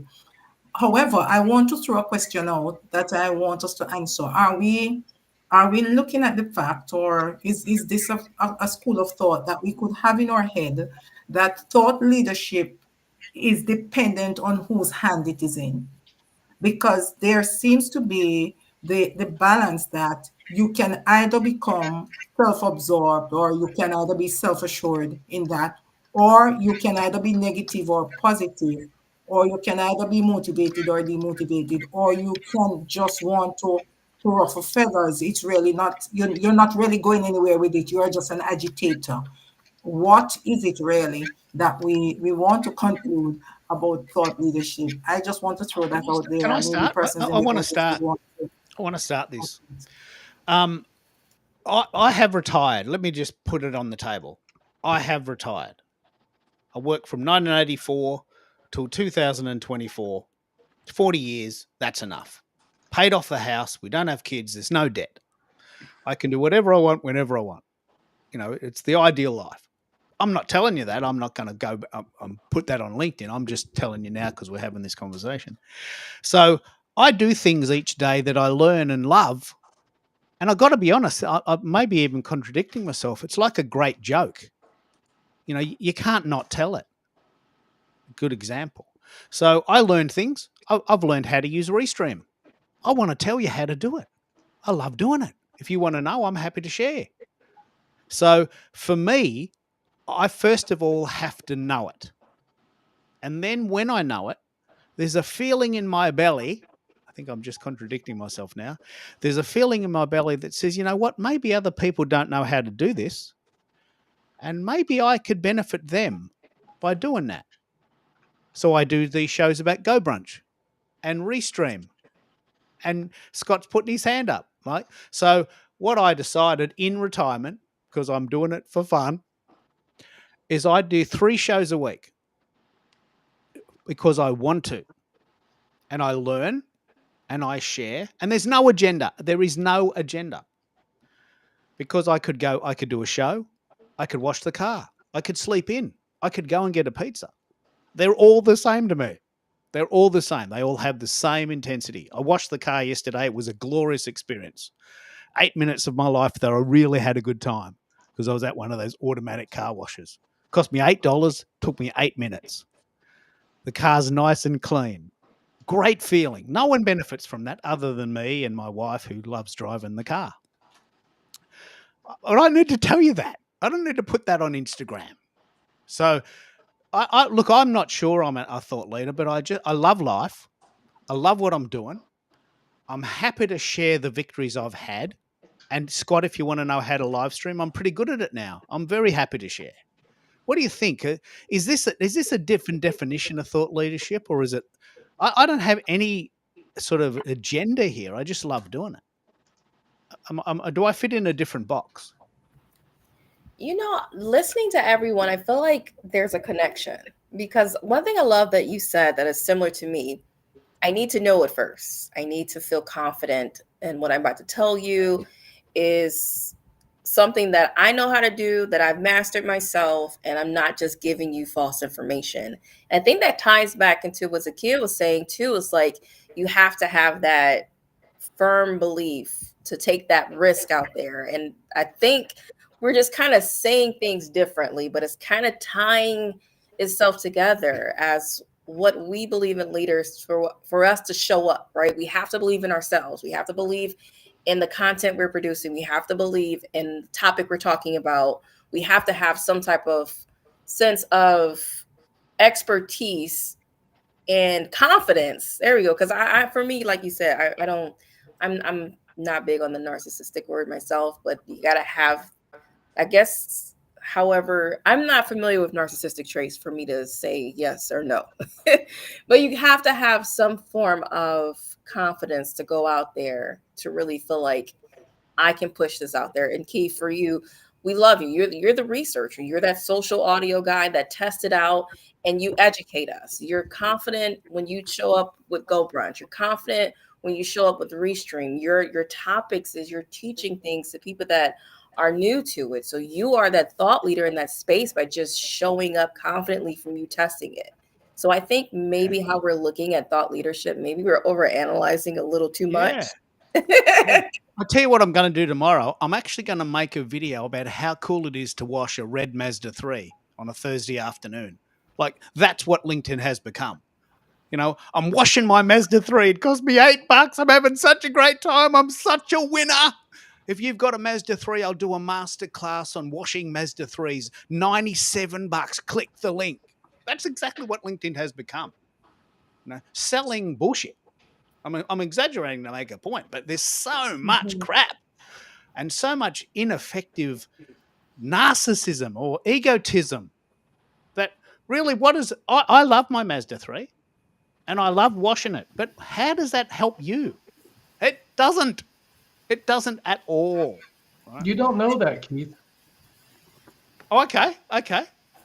I love that Dr. Marcia said you have to have conviction, clarity, and confidence, and I agree. Hands down, I agree with that. You have to have those things. And if I could jump in for a second, guys, like one of the things that, I mean, I invited all you guys. So one of the things, I think you're all thought leaders. And one of the things that I kind of want to point out is that too often in the past, there's always people that are putting themselves out front who aren't giving enough credit to the people behind the scenes that are really making everything happen. And honestly, like how could you not consider somebody like Keith and Amalia thought leaders who are just absolute masters at what they do in terms of just bringing these broadcasting platforms out to the world where we can, you know, us who are on missions, who are trying to do stuff like I'm trying to get my NGO. I can't talk about this stuff without these pioneers showing me the way to get to this technology. So without their thought leadership, I can't exercise my thought leadership. So it's really a collective, and I think it's time to recognize all that. It's the collective we that drive everything, and that's kind of something that I really want to spotlight about what I think thought leadership is. Yeah. And Chris, I wanted to mention, I think maybe we're getting stuck in what I call profilicity. And profilicity is this idea that, you know, I have to be sort of famous, internet famous or whatever. And I would argue that we can be thought leaders in a group of two. And again, I like one of the things I do is mentorship. I don't necessarily get to see the fruits of that. Am I a thought leader in that? I'm sharing, you know, years of experience with that mentee. So I mean, I agree with what's been said, but I think we might be getting stuck in the weeds a little bit in what the definition of that is. And some could be more, you know, we could, I think, I don't know if any of you are familiar with Jordan Peterson. I think and whether you agree with him or not, but I think he's a thought leader and has had radical changes in thought in our society, particularly for young men. So, but I wouldn't consider myself anywhere near the level of him and his reach.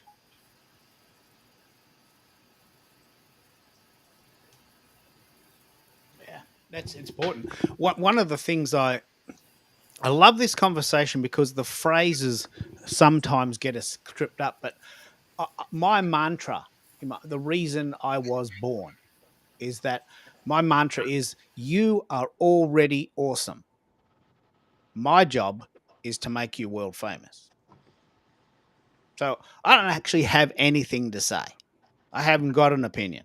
That's obviously wrong because I've been talking for 2 hours. But, you know, what I'm pretty good at is tech. And if you need to know tech, I can help you.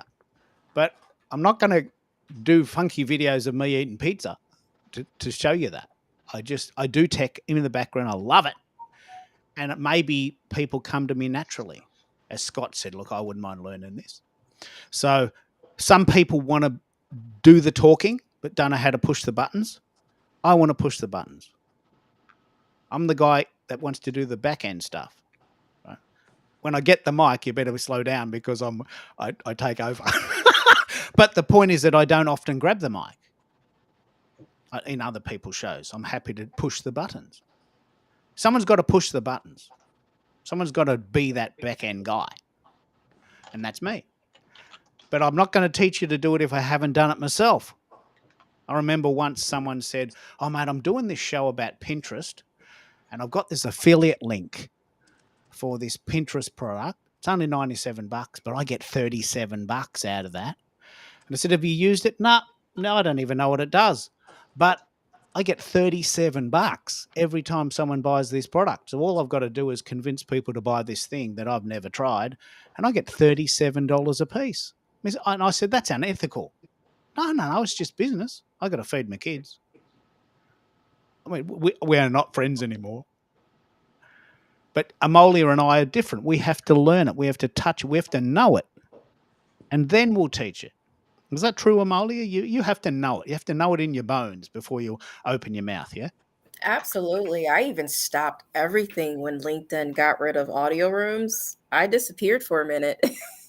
I was no longer the audio queen. I didn't even feel comfortable coming out of until I knew the new structure of audio to show up again, to have these conversations, to relay my expertise because I actually did the work to learn it. So yeah, I agree. And again, too, like I love this topic because if someone would have came up to me, I don't think I'm a thought leader, because when I think of a thought leader, I think about these TEDx speakers that's on the stage. Even though I got invited to do these things, it's just I feel like it is like a self-proclaimed title that does have a lot of the characteristics that were talked about today that just don't fit with my personality. And that's where you have those people in the back that are not really, I feel like I should say are discredited a lot because we do not have certain characteristic traits to stand out within certain markets. Do you have that phrase there, the loudest axle gets the grease? You heard that one? We use the squeaky wheel gets the grease. The squeaky wheel, yeah. So someone says, mate, I'm pretty good. I'm pretty good at this. I'm pretty good at this. Look at me, donkey. Look at me. And another person says, look, he's not bad. I'm actually better, but I'm not going to tell you that. It's just not in my personality to go and sprite on about what I do. You'll get to know about what I do lately. When you're ready, you'll find me. I'm that guy. You'll get to it. You'll find me. I'm okay. I'm paying the bills. I don't need fame and fortune. But there's other people that need to shout it from the rooftops, even if they can't do it. Right? A lot of them can, but a lot of them can't. So, Amolia, I'm with you. We are the silent achievers, aren't we? Not so silent today. And I agree. I agree. Not today, but I love that Dr. Marcia on the line too. And I apologize to anyone I may offend, but this is just me personally. I am a person that really believes in walking in faith and walking in purpose and things that are placed on my heart and my spirit. And I grew up very, I should say, spiritual. And I like to say that I feel like a lot of times I'm being led to the things that I do, and I do it with divine purpose, and it makes me feel good.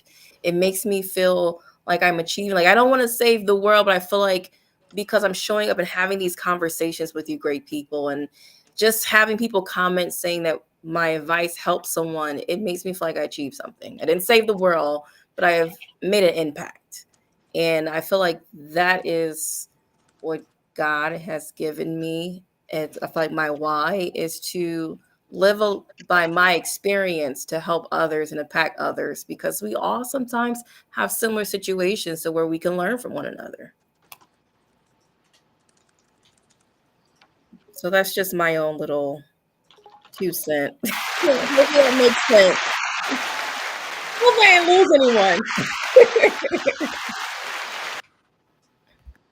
time to move to the after party, Chris. You've got some goss there going on. What are you doing?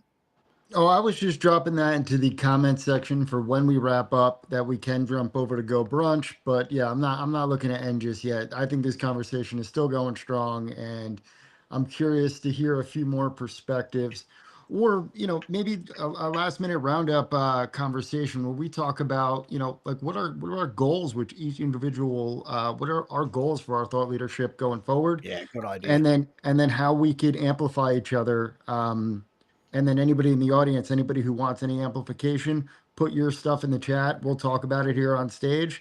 And I'll start. I'm building an NGO that seeks to address some serious change around the world. Sales Pulse Medical Trends is not just a newsletter; it's also an organization. And what we want to be able to do is help regionally with the basics that are necessities for life. We believe that it's going to be just power, clean water, shelter, and agriculture. So that's where we're going to start as an NGO, is to address those things regionally around the U.S. and then eventually or go globally with it as well. And then we're going to get into trying to fix the healthcare system down the line. But that's what I'm working on. That's my big project, but I'll let everybody go, promote their ideas, and then what we can do to help amplify help amplify each other's passion going forward.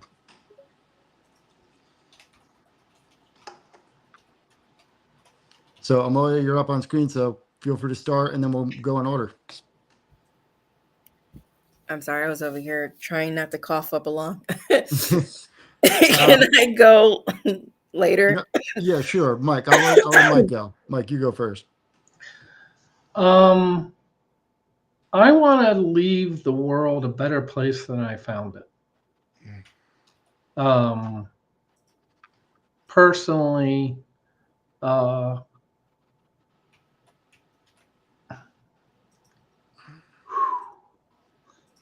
middle of last year, I had a quadruple bypass. And it kind of woke me up to the fragility of life. So I want to take, I don't want to take the time I have and the relationships I have for granted. Professionally, I want to do the same thing. I've been doing a lot of mentoring. I want to continue to do that. You guys have really encouraged me to maybe branch out and do more. I've written multiple articles and so forth, but you guys really encouraged me to pursue, broadening my reach. So I definitely want to touch base with you to see if, the least friction ways to do that. Yeah, definitely. That was, that actually touched me in a personal way because, I don't talk about it often, but what started me on my journey, I almost passed away about 2 years ago, and that's actually changed my entire outlook on life. So yeah, we should connect offline and let's continue to inspire one another. And life is precious. It really is. And it's fleeting and it's short, and it really is. Sometimes it takes an event like that to wake you up to what really matters. So I hear exactly where you're coming from. I'll pass on a paper I've written. I call it Omni Logos, but it's this concept. I found out later that there's a lot of other thought that are parallel to it, but it's basically the thought that we're a lot more connected than we think. Yeah, totally agree. Yeah, I agree with that 100%. I might jump in there and take an opportunity to talk about why Restream, what we're using today. There's others. I'll talk about those later, but Restream does exactly what we've talked about today. Restream is a site that allows you to do this. Now, as you're learning it, you just do one. I'm sending this to LinkedIn. But you can send it to up to 3. Now, isn't that cool? You could send it to your YouTube channel if you've got one. You could send it to your Facebook group. You could send it to a Twitch account. You could send it to X. You could send it to Instagram. So what we're doing there is we're multiplying the reach. We're doing the show anyway, and it looks great, and we're all chatting, and we send it to LinkedIn. But with a click of a button, we can also send it to YouTube. And that's all it is, just a click of a button. And the thing that I love about Restream, and I do shows about this, is that if you come on my show, you can also send it to your YouTube channel, to your LinkedIn account, to your Facebook group. And the way Restream works is we can actually send it to up to 30 places at the same time with the click of a button. Now, how's that for reach? We're doing the show anyway. Why not just click a button and send it to another site? They may benefit from that. As you said, Chris, I think it was you, Mike, who said someone might benefit from me doing a video about washing my car.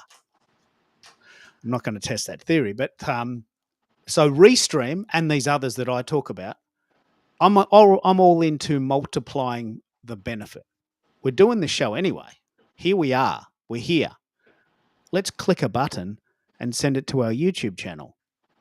You might have quite a functional YouTube channel, or you might like Facebook or whatever. It's a very good idea, Chris, isn't it? This is why we love it so much, isn't it? Yeah, 1,000%. Because in case you guys aren't aware, this is being restreamed from here, from me to my YouTube channel, which is already. This will be live on my website as soon as I hit end stream. This whole conversation will be live on my website. So if you go to my LinkedIn profile, you want to watch a restream, it'll be here on LinkedIn. You can go to my website, and that'll bring you to my YouTube page as well. Or you go to YouTube and find me. And so this will be permanently up on my website now, a conversation that will continue to be documented. This is how I'm adding a video blog element to my social media.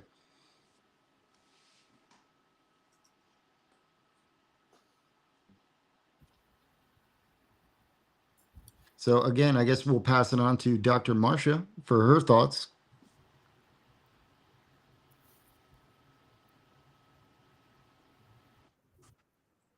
Are we summing up the thoughts, or am I to just talk about life generally as a life and leadership coach? Just kind of whatever you want to do to finish out the show for your last, whatever you want to give to the show. I spoke about my NGO and my desire to grow it. If there's something you're in particular want to work on, this is your chance to shine, bring attention to yourself. Yeah, I just want to change the trajectory of female leaders, female executives who are struggling with balancing their life, their career, and their faith, because life happens. I'm very passionate about this. I lost 4 members of my family in 1 month, including my mother. And in August of this year, I lost 2 family members. He got married, and 2 weeks after, he collapsed in a store, and the other drowned unexpectedly. And I see how the parents who are executives and members of my family, and how they struggle to align this and to deal with this while leading and understanding themselves and settling into their purpose. And so I find that many times when we are misaligned, we don't do very well, but there is not the space for persons to share or to have the support group to manage their life and leadership as female leaders, because by virtue of the fact that they are females, there is some discrepancy in the workplace, and they have to work so much harder. There's gender bias. There's those things are real, as much as they may have gone down just a bit. And there are persons whose priorities have changed based on these trauma and these life-changing events, and they are disconnected, but they feel that they have to go on just to pay the bills and so on, because life is real. So I really offer that type of support to female leaders who want to be able to balance it practically and realistically, and get joy out of what they're doing. I like this conversation particularly tonight because it opened the minds of many persons. It integrated thought and difference, and it also was a learning curve for many persons. I thank you for Chris for your invitation, and I want to say I was enriched by all the contributions of every single person. Sometimes if we look into the heart of people, we would maybe take a different view on how we approach things, how we deal with them, how we really support and accept them for what they're going through and who they are. And I think we did a great job tonight in that way also. I want to thank all of you very much for the way you have impacted my thoughts tonight and how they have been expanded and those that have been clarified. I think that was a beautiful share. Thank you very, very much. Um, so I guess that leaves both Amalia and Zakia. Who would like to go first out of the two of you?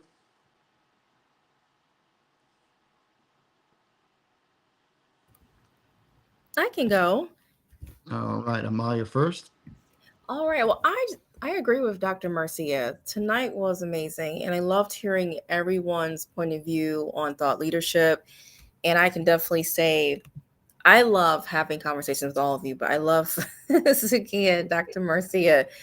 I feel like when it comes to a lot of the things we discuss, personality comes into play with it. And I feel like hearing other people's perspectives makes me see things in a different light to where my personal thought process, characteristic traits, or just my personality may need to hear these things to kind of shift to be able to, navigate in certain spaces and how to do certain things. Because I know for a fact I have to be careful because I am a person that will probably become obsolete if I don't really listen to the people that have done this before, that know and experience, like, hey, this is how you can survive if this is what you want to do to turn into a business, right? Because we have what we love to do. Keith is like me. We want to put all the information out there to the world, and you want to be thought leaders. But when it comes back to, if we want to be thought leaders to have a business, we have to have certain characteristic traits, mindsets, and thought process to be successful. So it was just really good hearing everyone's perspective. But for me, my goal this year is community. And a lot of you here are also part of the Audio Leadership Club. So if you are interested in expanding your reach with audio events or just events and collaborating with other leaders here, because Chris, Keith, Dr. Marcia, and Zakia are all members of the Audio Leadership Club.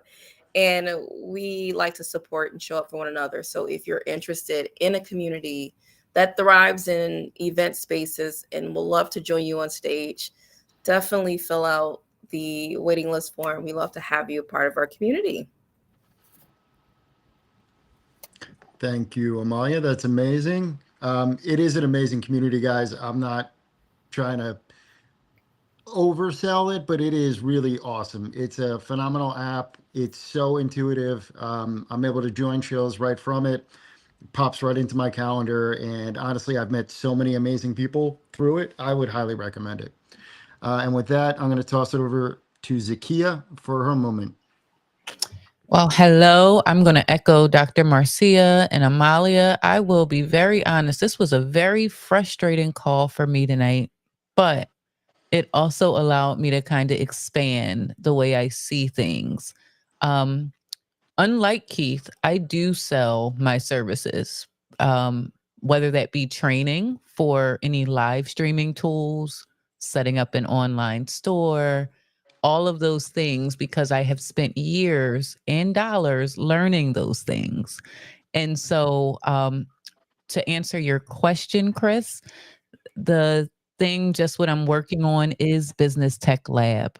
And that is so people do not have to jump through the hoops and try and figure out how to bring their business online, how to sell physical products, how to sell digital products, how to start podcasts, how to live stream, and how to sidestep Some of the things where you want to do it from the heart and you want to do all of those things, but if this is the career that you have chosen in terms of content creation, there is a business model associated with it. And that's what Business Tech Lab is all about, in making sure that that technology is very, very clear for small business owners to thrive in an online marketplace, because we are in a creator economy. Yeah, it's powerful stuff. I like it. I mean, we're gonna have to talk offline. All right, and with that, I think Scott, I think you are the most appropriate person as the leadership observer to wrap this up for us, to give us the breakdown of what you observed tonight. I'm enjoying your breakdown, so I'm gonna put you on camera and throw you to the fire, my friend. Hey, thank you. I'm willing to take it. I've learned a lot from you guys, just reading the chats, hearing what you had to say, learning from your perspective, and hearing the takes. It is powerful. Everyone that came to this room was invited. Okay, and some people might not feel like it was a good time or that it was time well spent, but if you were here, it wasn't an accident. All right, the universe doesn't make a lot of mistakes. You were invited here. You learned.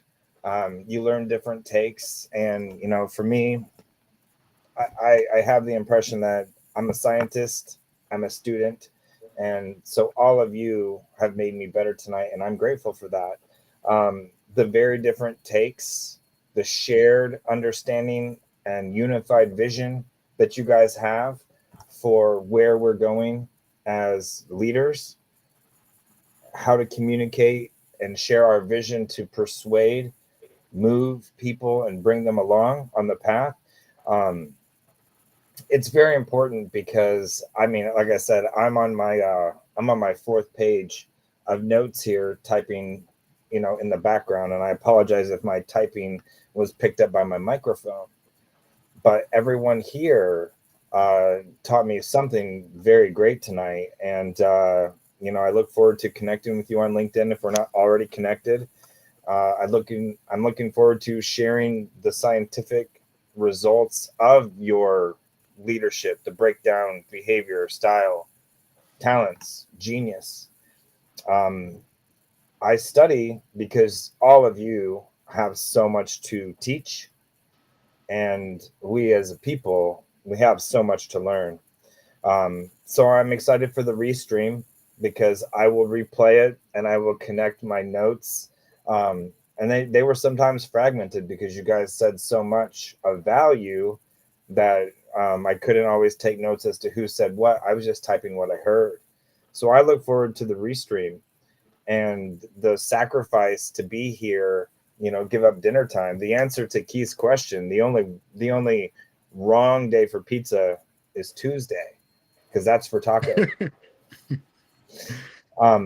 But everyone here, you do bring very great value. I do look forward to being connected, with you, working with you, learning more from you, and sharing your experience, your wisdom, your thought leadership with my network.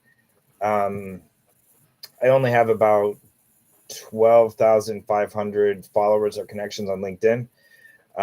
It's not about size as much as it's about strength of the network. And so for every single one of you, I genuinely thank you for what you bring daily and what you brought here tonight. I'm sorry I had a technical glitch. It kicked me off for a minute. I thought maybe Chris had an issue with his signal because it just dropped me out. So I do apologize, but for everyone that shared with me tonight, you're in my debt. And thank you so kindly. Yeah, so with that, guys, what an honor it's been to have you all on stage. So first and foremost, thank you to Mike, Scott, Keith, Dr. Marcia, Amalia, Kay, I believe that's Kelly. You could say hi. I didn't even realize you finally made it to the stage, but welcome to the stage, Kelly. and Zakia. So guys, thank you so much for joining us on stage, and thank you so much to everyone in the audience. I hope you guys enjoyed this as much as I did. I am a people studier, so for me, this was so fascinating in so many different ways. I'm actually going to be watching the restream on this as well, just because I was incredibly curious. There were some amazing moments, and Mike, I definitely want to connect with you a little bit more after this. And Scott, I see it here in the comments. Everybody wants to see your notes. So if you can distribute that to everybody, that would be awesome. That would be phenomenal, man. We would really, really appreciate that. So however this came together, like you said, the universe makes no mistakes. I'm a firm believer in that as well. So I'm really looking forward to seeing where this is going. But with that, if anybody else doesn't have any final words, this is your final shot. Say anything if you got anything. Otherwise, thank you for being here. Thank you all so much. Thanks for a great topic, Chris. Really awesome. Thank you. All right. Guys, there's a Go Brunch link that I'm going to drop into the chat. If anybody wants to go to an after party, I'll pop in there in about 5 minutes. Otherwise, I'll meet you in my room. Otherwise, have